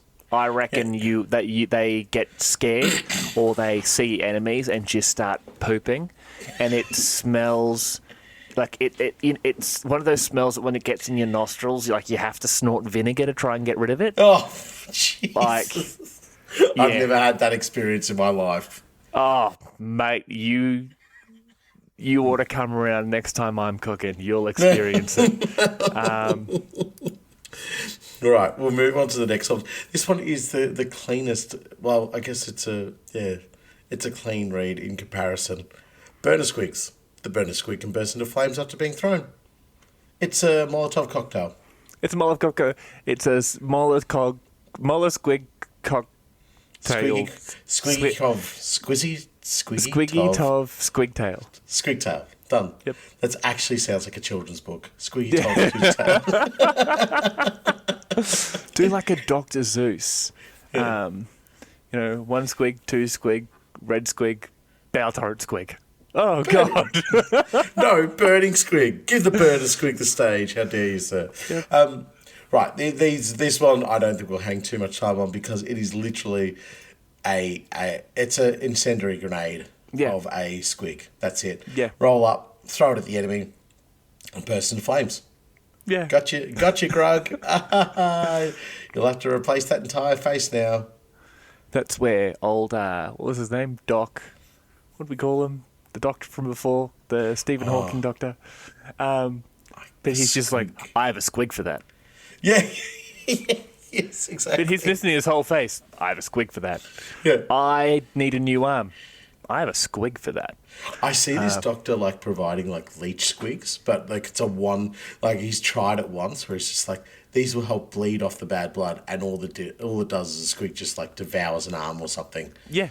It's like, well, maybe the arm was bad blood. Ever think about that? That's why you're not the doctor. But he's in cahoots with the Mad Doc, because he causes them to need the new limbs. The Mad Doc charges them for the new limbs, and they split the profits. 110-40. How much does he charge them? Like 8. An arm and a leg. Oh, okay. Jesus Christ. Buzzer squigs. Buzzer squigs are an insect-like variation of the squig, typically used by orcs in a squig catapult, as they are very vicious, and a swarm can strip the flesh off a man-sized creature within seconds. Buzzer squigs are found among orc fungus groves and are trapped in pots by Gretchen. Once again, doing the easy jobs. The special pots are made from sun-baked mud, drilled with tiny holes to allow the squigs inside to breathe. The top of the vessel is corked shut and sealed with more mud once a good number of squigs has been put inside. Normally the squigs feed by burrowing into other larger squigs or small animals such as rats, so when they are captured they soon begin to get very hungry. They can be kept without food in the pot for many solar weeks, getting angrier and more savage all the time. Gretchen can tell which pots contain the angriest squigs from the high pitch of the droning and the vibrations of the pot as the squigs try to burrow out of the walls of the pot, and they must be made thick and hard. These pots, each containing a small swarm of enraged buzzer squigs, are like missiles and are fired by the squig catapult. The pot cracks open on impact, releasing the swarm of enraged buzzer squigs who attack anyone nearby. We did this in real life a bunch of times, firing like beehives and wasp nests into like cities. Like not us as in like me and Nathan, but like people during siege battles and stuff. Oh, right, yeah. I thought you were talking about your time in New Zealand. Okay, go on. I don't think they have wasps in New Zealand. Do you know in New Zealand they have regular bees and they also have bumblebees? Do you know what a bumblebee is? Yeah, it's a little furry bum thing. It's like a big fat bee, right? And when we were in England the other month, I got so excited because I saw bumblebees, and Jess is like, I've never seen bumblebees. Look at them. I'm like, look at the bumblebee. She's like, it's just a fat bee. And my son turned around and said, Daddy, you're a fat bee. I'm like, what? Yeah. No, I'm on his side. Get wrecked, Yeah. Sam. Get wrecked. I'm like, I didn't even say it. But yeah, bumblebees are awesome. But yeah, buzzing squigs. Buzzer squigs. They are basically, I'm going to say like squig wasps or like squig Africanized bees. They're like hornets. Hornets, that's the word. Angry squig hornets. So I think it is. I think the Deathcopter has one of the modern Deathcopters. I think I'm not 100% sure. Has something like that on there. It's like a little flappy squig attached to it. Hold on, there are new Deathcopters? Yeah. As long as you're going to tell me they've been around for like 3 editions. I don't know that long, but they definitely. Oh man, they're sick. There's a lot of bombs. I can't see a squig. There's a little squiggy on it. On the base. On the base. Yes, there is. He's on the tree. Yeah. See? Oh, look at it. Look at him. Look at him. Cute little thing. Oh, see, this is why when we look at the what we read before about the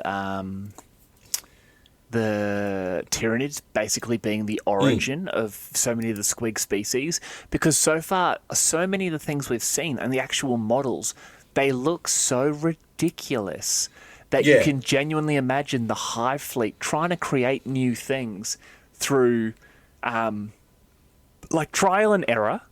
Yeah. And the orcs have just taken them back into their society. And they've rejoined and added that weirdness to Orkdom. Like, yeah, I'm a huge fan. Oh, and look, the buzzer squig is one of those that I think comes from that generation as well, because it's probably, I think it was used in a Gretchen or Orcish type catapult, which is like a Rogue Trader edition or even a second ed. I think probably more like a Rogue Trader edition. Rogue Trader edition Orc catapult, which was, they probably still had very much that link with the Tyranids. They're like, what are the Tyranids going to produce? Something like this, and are the Orcs and the Gretchen going to be able to use it? Sure, go ahead. Let's go with that and go forth with it. And I think a lot of those inspirations then get transposed into what the modern iterations of Orcs in 40k are, and we have a slight variation on it, but that link to them as Tyranids is probably a lot of ideas stem from that, because I guess there's a certain amount of freedom that you can have. There's a certain amount of freedom that you can have if you're going, what's the utility of the squig, rather than just something that bites and gnashes and so forth. Like, what else can we use it as? Yeah, right. But the buzzer squig, I think, is something that I don't know. I'd love to see more of it in like modern 40k because I don't know, it adds like a little bit of variation because it's a squig that's not like of the normal expected size. Like, like the bile squigs are sort of almost like handheld size. You can load them into a cannon and so forth. But then we're talking about the buzzer squigs, which is just even smaller and is this tiny little creature. And what you were saying earlier as well is like, the orc range has gone through a bit of an update in the sense that it's crazier, it's weirder, it's fun. It's less about like orcs just crumping skulls and more about like the weird little nuances of their empires and their structures and societies. Yeah. No, and I love it. I think the return to the weirdness of orc society is phenomenal. I'm a huge fan. Yeah, same. Buzzing squigs. The buzzing squig has tiny propeller-like wings on its tail, miniature air screws that allow it to fly like a buzzing insect. When it contacts flesh, which it can smell, it bores in and eats its way straight through the unfortunate target. Upon emerging from the victim, it immediately dives back and bores through again, or sits upon another victim. Orcs have learned to use these deadly nuisances as weapons. Gretchen is set to work trapping them for dispersal as swarms around the battlefield. Buzzing squigs may also be kept in pots and thrown from makeshift catapults like the squig catapult. When the pot containing the buzzing squig cracks open, it releases a swirling swarm of these flesh-eating monsters. So this is probably like the more, I don't know, disgusting cousin of the buzzer squig. So yes. The buzzer squig is all like chompy. This is all like bory, drilly, hurty. It's not nice. I don't really like it. No, it is not nice. No, it's making squigs seem quite nasty, which is not what the purpose of this episode's about. I think, you know what, that is more the hornet. Like, you know how they say don't you can like annoy bees and they'll eventually leave you alone, but like wasps will follow you, but hornets will basically come back years later and murder your children. Like, I want to say buzzing squigs are the hornets to the bumblebees of buzzer squigs. Yes, they most certainly are. I think somebody has threatened you with hornets in a way that's probably not completely factual, but that's okay. We can discuss that off air. You've never wrapped a box of hornets up as a Christmas present to trick one of your family members before? Do you know what? I feel like I'm an idiot for not having done it. Well, my Christmas presents are all sorted out for this year. Thank you very much, Samuel. It's weird. It's an Australian tradition. You figured you'd know.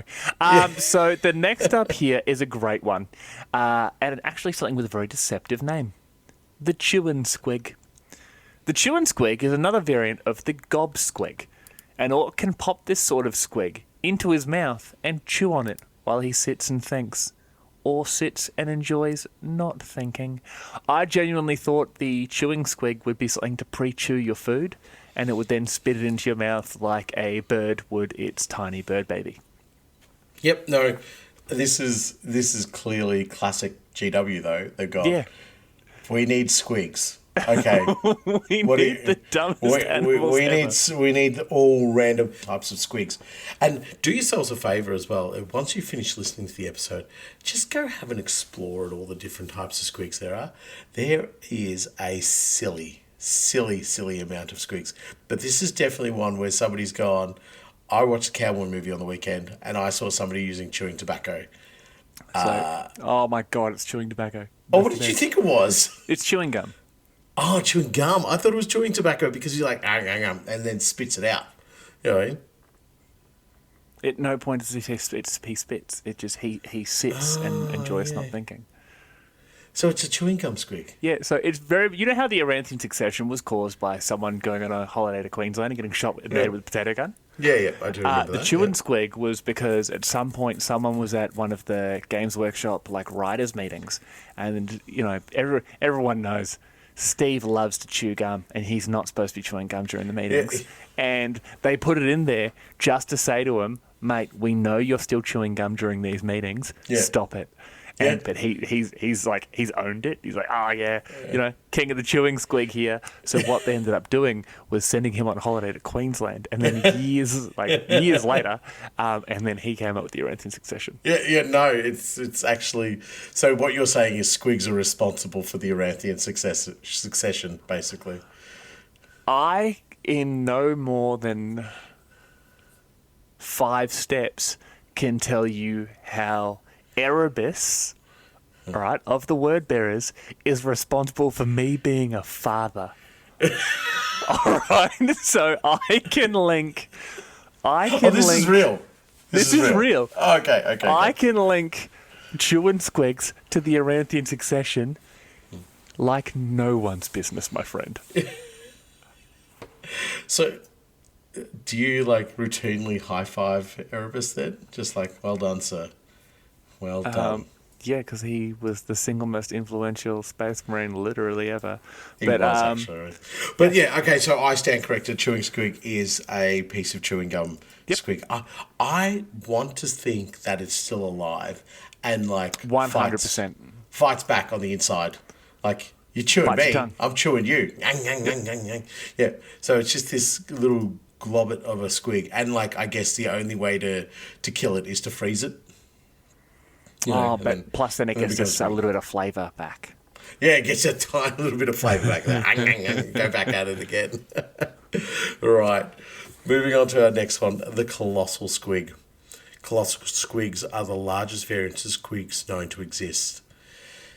These cyclopean monsters boast an insatiable appetite and are in essence no more than an impossibly vast fleshy maw studded with row upon row of scimitar-bladed teeth. So, instant, on-the-fly correction to the read. So, feel shame, Reed, feel shame. The squigoth is the largest of the squigs. You can ride a Squigoth isn't a squig. How dare you, sir? It's in the name. I understand what you're saying. Like, it's a... I was going to say Magoth, and I'm like, that's not a word, but it actually is. It literally is something from Warhammer. No, like, the colossal squig is the biggest squig, as in the 2-legged, runny, like, ball of teeth and frustration. Whereas a squigoth, I see as an animal, although it is closely related to the squig. It's a separate entity. Because when it comes to all of them, the squigoth is the biggest, but it is that's like saying the blue whale is the biggest type of fish. It's the biggest thing in the ocean, absolutely. No, but they didn't call the blue whale a blue fish. They've called it a squigoth. And I don't think... You wouldn't be able to tell me that you could convince an orc that the biggest fish on Earth is the whale shark. Yep. But it's not a shark, it's a fish, and they've named it a shark, but it's the biggest fish. So it is a different type of fish, but you would identify it as something else. You would look at a whale shark and say it is a shark, not a fish, whereas in reality it is a fish. So the squigoth, although very closely related to squigs, is still something else. I think I just proved your point and not mine, but by saying it in this manner, it makes me sound like I know what I'm talking about. No, I get you, but I have to disagree because I personally don't see the squigoth as a squig. No, but it's in the name. So we will get back to the colossal squig, but the squigoth, like I don't see the orcs seeing that nuanced difference and being like, oh well, actually, let me just tell you something. I don't think there's an orc that has ever said the word nuance. That's exactly what I mean. It's exactly what I mean. There's no orc out there going. There might be one like wearing a fedora and having a neck beard and going, actually, guys, it's it is this. What are you upset? Are you okay? I'm now picturing an orc in a fedora pushing up his glasses, carrying around a like a Book of Grudges style thing. It's like, actually, the Squiggoth is and these other orcs are looking at him, just being like, "Oi, lads, crump him," and they'll just start beating him up. Exactly. How dare you assail us with words? Bam, bam, bam. So I Did think you just say assail? Yeah. Sorry, boys. Get him. Too late. That's how orc, like, what is it? Animosity begins. It's just like fighting amongst themselves over who's using the smartest word at the moment. But yeah, the colossal squig. Okay, yes, it is the biggest squig, but I don't believe that you could convince an orc that the squiggeth is not a squig.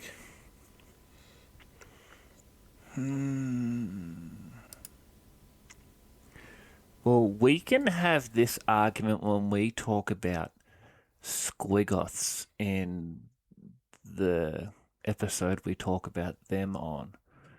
Are they part of your squig list? They are. In fact, if you go all the way Vindicated. down the bottom. Yeah. Vindicated. They are There we go. squigs, but they're not squigs. They're too big. They're too big, and you know what? I'm also going to say they're too stable to be judged as a regular squig, because like squiggoths would, I believe, their spores, when they shed the spores like the rest of Orkdom, I believe those spores would talk into more squiggoths, because there are different types of squiggoths. Yeah. Whereas with the colossal squig, there's just one type of colossal squig. Yeah, I'm going to say that because these are the colossal squig is the largest type of common squig, whereas the uncommon squigs, being squiggoths, or like the squig sharks, or squig entertainment lawyers, they would be a sort of more focused subspecies of squig. Yeah, still a squig. Yeah, cool. I was right. Squiggoth is squig. Colossal squigs, however, are what every orc aspires to be, what every squig aspires to be. They just go, be the biggest, be the nastiest, be the coolest. And that's exactly what they are. And do you know what? When you see a colossal squig, though, it is it's more sort of like, because of its bipedal nature, it actually looks more, I don't know, it looks more stable, and like it doesn't look like it necessarily bounds forward like a normal squig. It's more sort of like in a run. So, which to me is just significantly more terrifying. Like this thing just goes head down, charges at you, chomp, chomp, chomp. And I would love to see it make a transition into 40k. It definitely belongs there.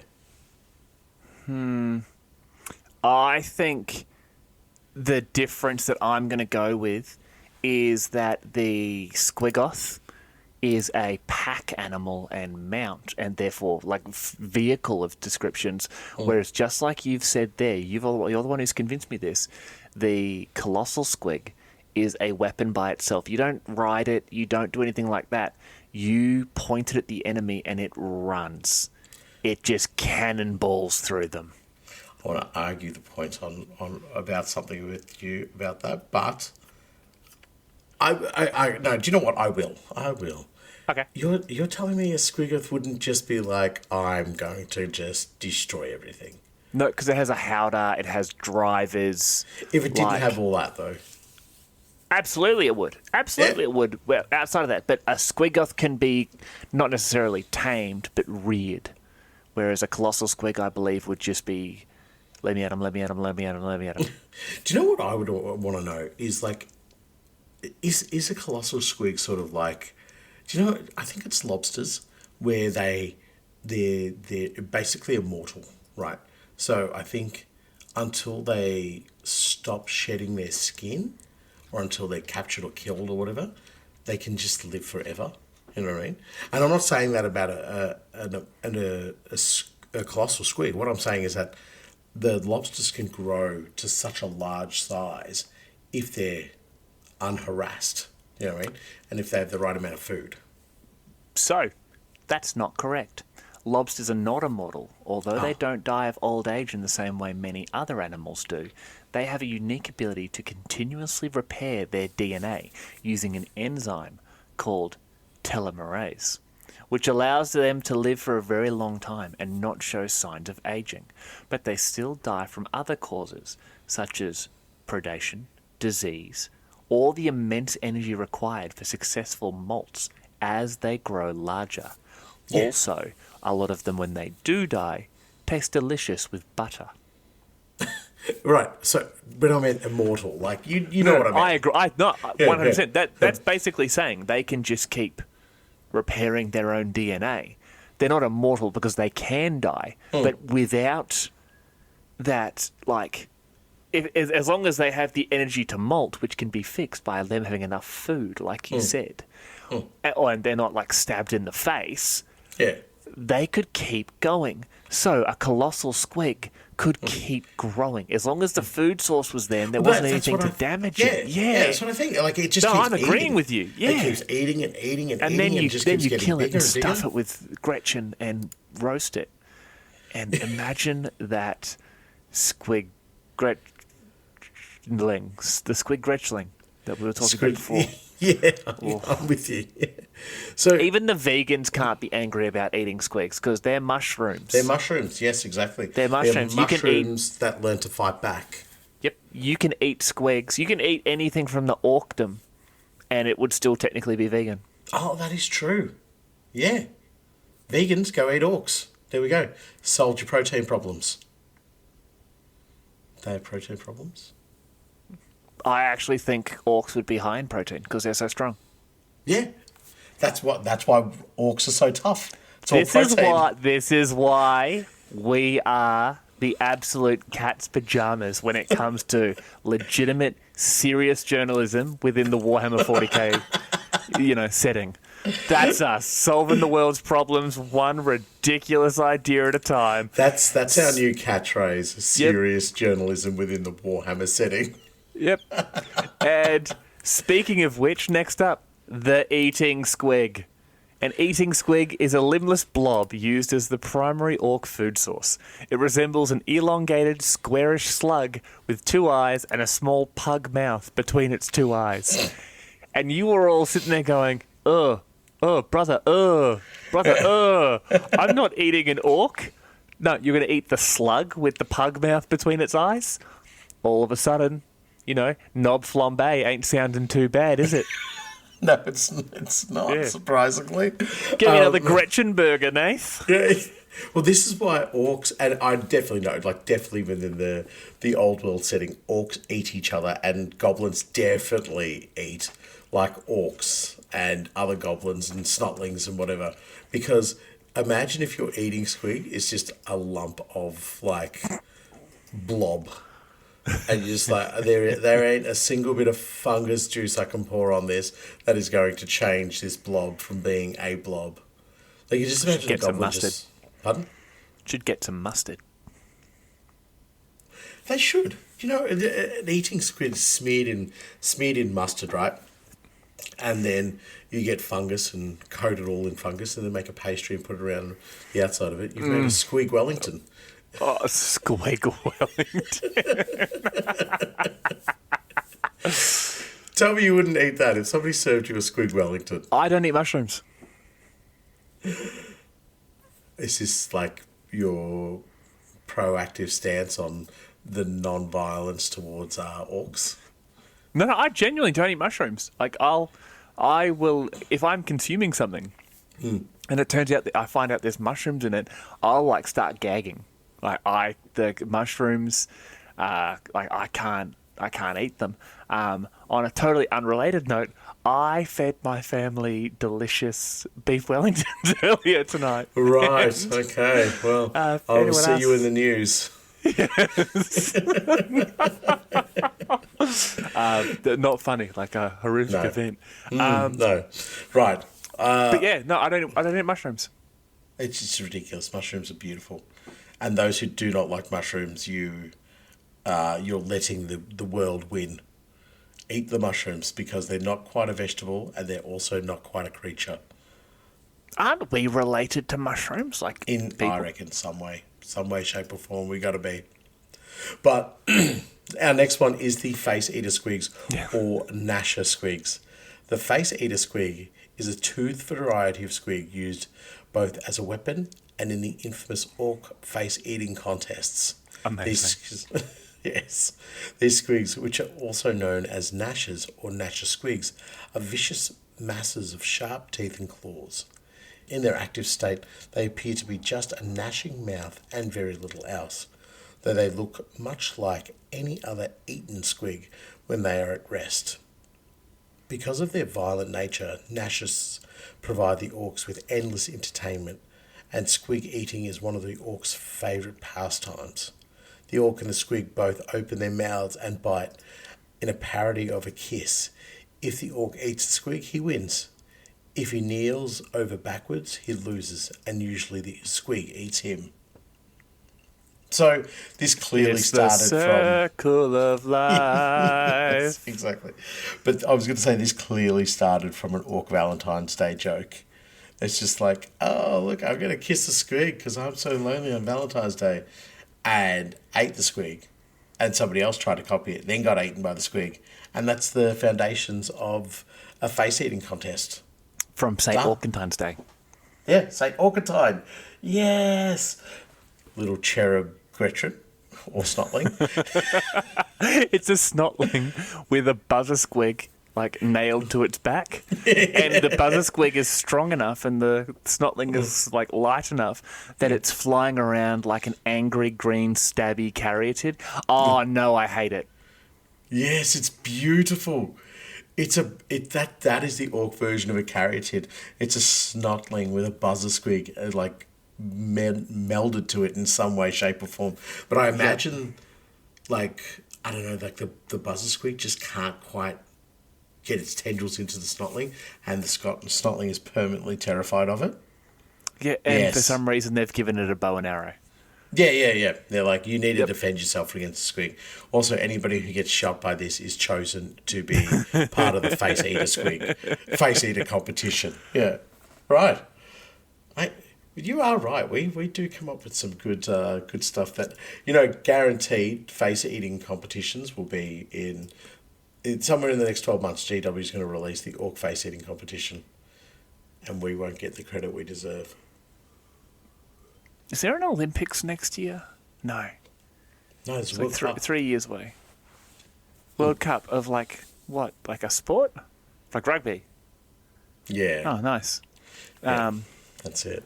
Can you imagine if somehow, through us, face eating became an Olympic sport, where it was just people from different countries, and the first person to like chew off the other team's like lips wins? The whole event could be sponsored by bath salts. Yeah, I was about to say. What you're talking about is zombies fighting zombies, and people cheering. Yeah, beautiful, fantastic. So the face eater squig, though. Let's circle back to that very quickly. This is a type of squig that is like, I think it's one of the few ones that we're seeing that has like a dual purpose. You know what I mean? Yes. Like, majority of squigs are like, this is the one thing that you do, whereas the face eater is more sort of like, we can send this out to fight with. It will use as a weapon. I sort of see it as a little bit of an attack squig, or it's a kissing squig. But I love it because it's like, because it's it goes straight for the face. Yeah. You can keep one of these in your pocket. It's all chilled. You throw it at your enemy. It's literally going to attack their face. Yeah. The only people safe from it are the Krieg, Space Marines, until you become an officer, at which point you take your helmet off for some reason. Because it's cool. It is pretty cool. I guess like the Phoenix Lords, boo. You can't boo them. I can boo them. No, but I reckon the squig is smart enough to recognise a helmet and just be like, that area is approximately where a face would be. I will bite. But I love the fact that when they're at rest, they look like any other eaten squig. So they look, as it said before, an elongated squarish slug with 2 eyes and a small pug mouth. And then all of a sudden, it just turns into this thing that just these enormous teeth, and it tries to rip your face off. Can you imagine, like, let's say you're at a kid's birthday party, and it's one of those park parties that parents think are great nowadays, and you go to the park party, and, there's the table of food, you're like, oh, you got some fairy bread, and, there's always that plate of fruit that no one wants. And then there's, like, cupcakes, you're like, oh, it's time to be a little bit cheeky. Dad's gonna have a cupcake, and you pick up the cupcake and you peel off that little wrapper and you go to put it in your face, and then the cupcake opens its eyes, shows you its enormous teeth, and then rips your lips off. Yeah. Yeah. No. Standard birthday party. Yeah. I'm same principle, but like face eater squig roulette. You know what I mean? So like, it's like is it an eaten squig or a face? Oh, yeah. It's like a Russian roulette. Like you get like maybe 8, and you spin the table, and then it like lands on you, and you're just like move towards it with a big open gob, and ate it. Okay, cool. I got a face eater squig. I got an eating squig and not a face eater squig. That would be such a great game. I could see orcs playing that, like classic imagery. Yeah, I would too. We should, you know what? We should set up a game of face eater squig or eating squig. I think the hardest bit will be finding the rotating table, but everything else should come together quite easily. Get like a lazy Susan and half a dozen pissed off possums. See what happens. Eat the possum, Nathan. I don't want to eat the possum. You chose to play the game. Nathan. Eat the possum. I didn't choose the game. It's 3:00 in the morning. You showed up at my house. With this woman named Susan who does nothing. She's just standing in the corner spinning. Yeah. Right. Okay. So next up is the flesh eater squig. Now, in order to increase their wealth, some orcs breed large, ferocious beasts known as flesh eaters. The flesh eater has a great gaping mouth like a crocodile, full of rows of sharp fangs that are similar to an orc's canine teeth. Flesh eaters continually shed and replace their teeth, and all orcs have to do to collect this wealth is send a Gretchen to collect the teeth, who, of course, aren't overly keen on this duty. Like orc teeth, flesh eater teeth also deteriorate after a few years. Flesh eaters are extremely long-lived, but rarely breed in captivity, making them even more valuable. Most orcs who own flesh eaters are either already knobs or become knobs on account of the wealth derived from owning these squigs. Not surprisingly, impoverished orcs sometimes attempt to steal a flesh eater, or even raid rival settlements to capture them. You see, listeners, even in the greatness of Orkdom, do they hate billionaires? So, by coming together and seizing the means of production and their flesh eaters, can we overcome our capitalist overlords and finally join the utopia that is laid out by Gork and Mork. This has been my TED Orc talk, and I am Spamuel. That's the best. I genuinely just have this idea of a guy with he's literally just walking around from orc settlement to orc settlement on this planet, talking about how they have to seize all the flesh eater squigs because he hates the rich orcs, but he's actually not the bad moons. The bad moons are the thievy ones. Is it the... No, bad moons. Bad moons are the wealthy ones, aren't they? Death Skulls are the thievy ones. Death Skulls are the but he's actually a bad moon in disguise. He wants to capture all the flesh-eating squigs, or flesh-eater squigs, and take them back because he wants to be rich. Yeah. He's trying to centralise the wealth. He's trying to centralise it. He wants to become like the East India Trading Company. He's just like, no, give me the flesh-eater squigs. I'll get rid of them and we'll all be even. He goes back to his settlement. He's just like, I'm the richest mamma jammer in this joint. I'm the war boss now.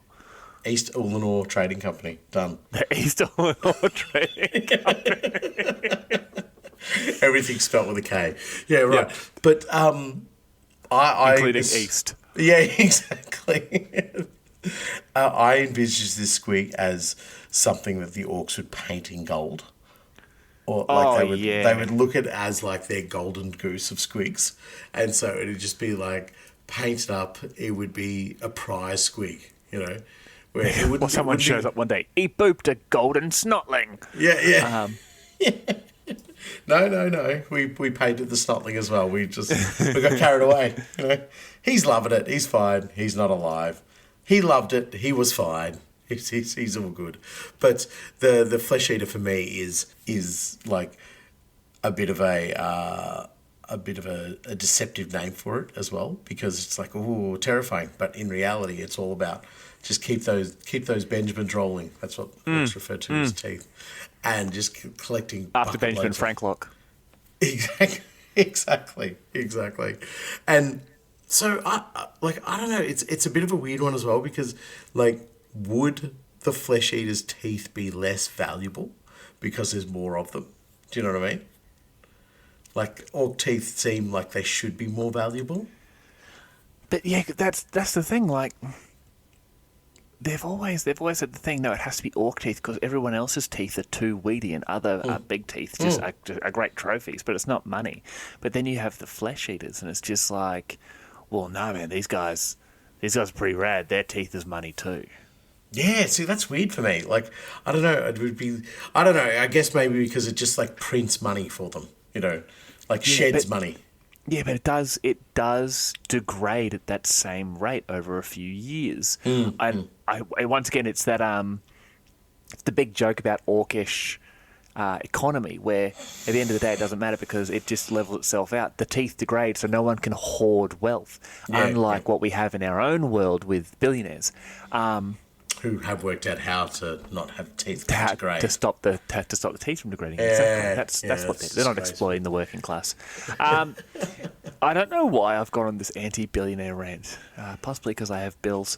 I was going to say, we did have a discussion not too long ago about how enjoyable it is working every day. That's the best thing ever. Yes, we did. It's the best. 8-hour holiday every day. 8? Oh, you only do the 8 hour. Sometimes I treat myself and go for 10 hours of a holiday.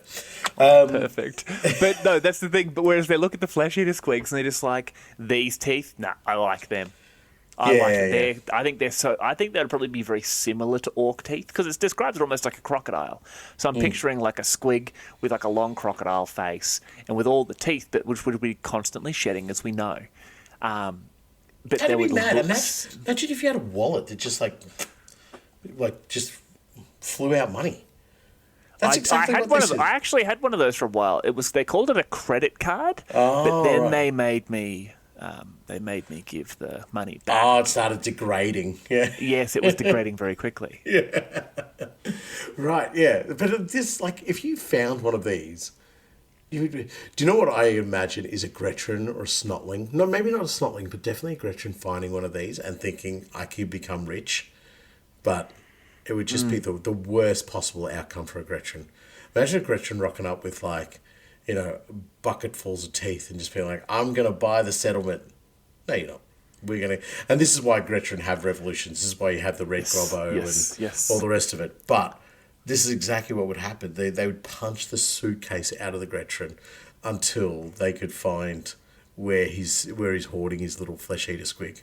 Shut up and give me the money, nerd. Yeah, exactly. And then he would be used to collect the teeth for the orcs. Oh, this is why I love gobbos. Gobbos just need a chance. And they prove themselves. They prove their value, their worth, their honour. Damn. Once again, greenskins, they're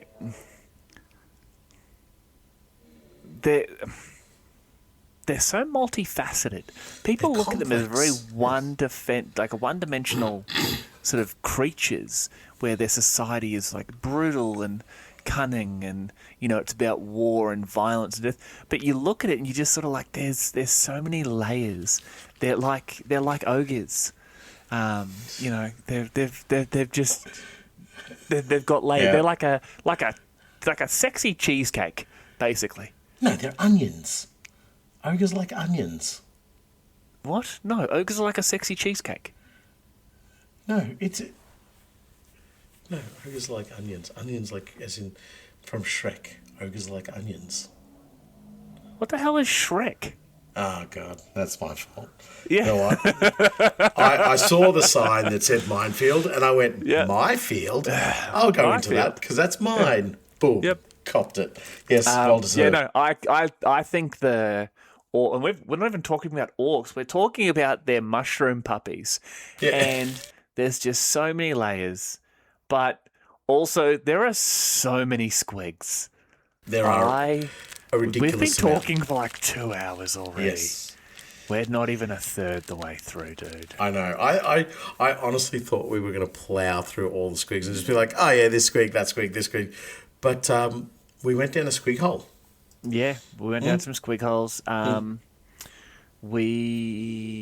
think we have to break this up into a multi-part. I believe so. I feel that's the way it's going to go. Okay. It has got the better of us. Yeah. Of all of them that we've read so far, what was your favourite squig? Ooh.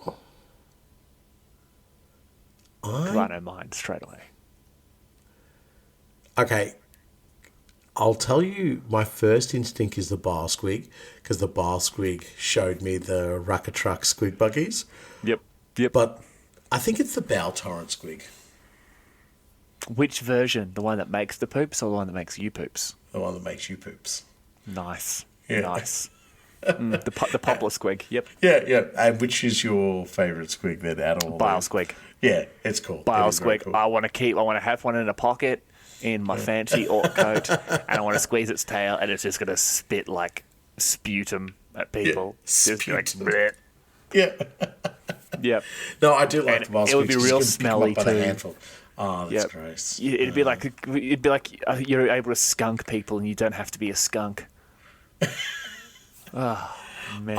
I will say, folks, if you haven't picked up on it, we've had a lot of fun with this episode. This has been dumb fun. It's awesome. Yeah, we're loving it. I hope you guys loved it as well.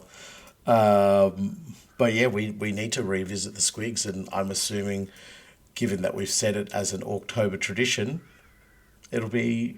Do you want to not do anything for a year? We should do that. Let's do the next one in Done. October. Done. Yeah. October, done.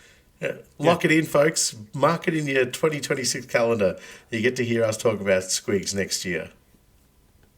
Yeah, done. No, I'm down with that. Done. Yeah. We will talk about this in October 2026. It's been great. This is ending like a Patreon episode. Yeah, I'm trying to find a squig quote. I've got one. Get it off my face. No, that's it. That's I couldn't actually find one. I've got one for you. All right, do it. Fast and vicious. You don't want to get caught by them. Still, they're not too hard to slay. A good downright blow will kill one of them. You have to be quick, though, or they're past you and gallivanting all over the battlefield.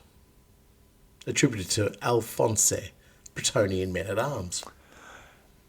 Did you just use a fantasy quote? Yeah, a squeaky quote. God. Okay.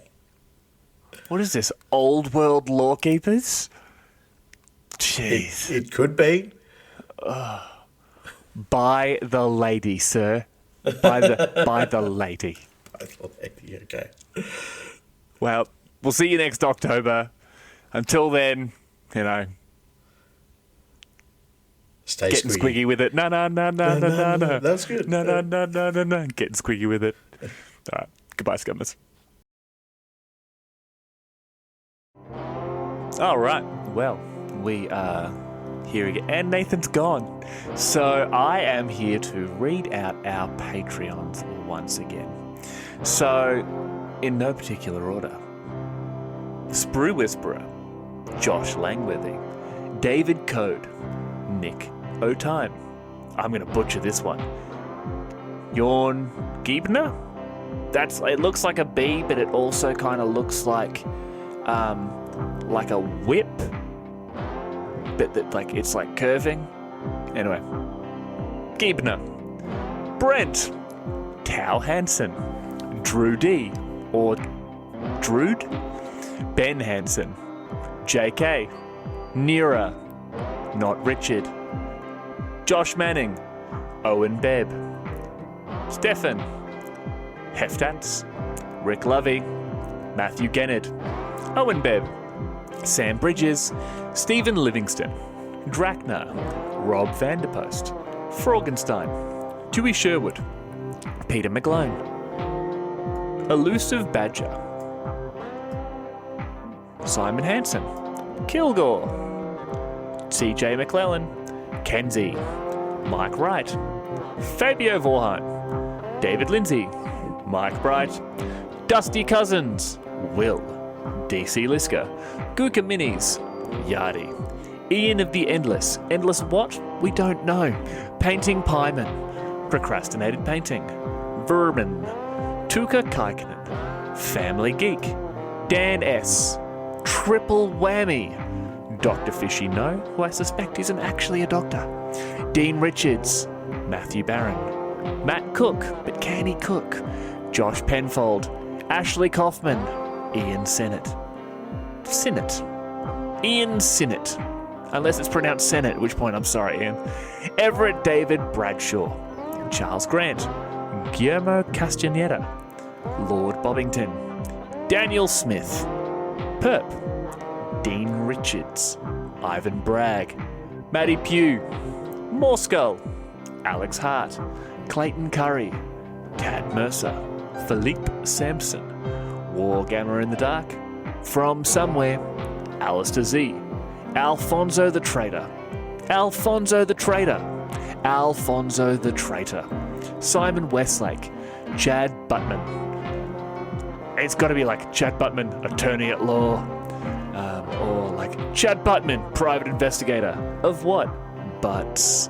Lloyd Goldsmith, Jonathan Blake, Jordan of Great Scott Hobbies, Hive Builder, Tom Davies, Matthew David, Joe Bates, also related to Joe Mama, Stuart Wicks, Martin Moser, Ed Strickland, Mike Stewart, Whispering Fog, James the Week, Goran Sandstrom, Bo Stevenson, Nate M, Mikhail Levis, Karkuna UK, aka Dan, Josh Reynolds, Brian Byers, The Clown Grinder Cultist, Necro Macho, Samson Kennedy, Kelly Gator, Josh Reynolds, Grant Train, Treasy, Sandro Knowledge, Dracomatic.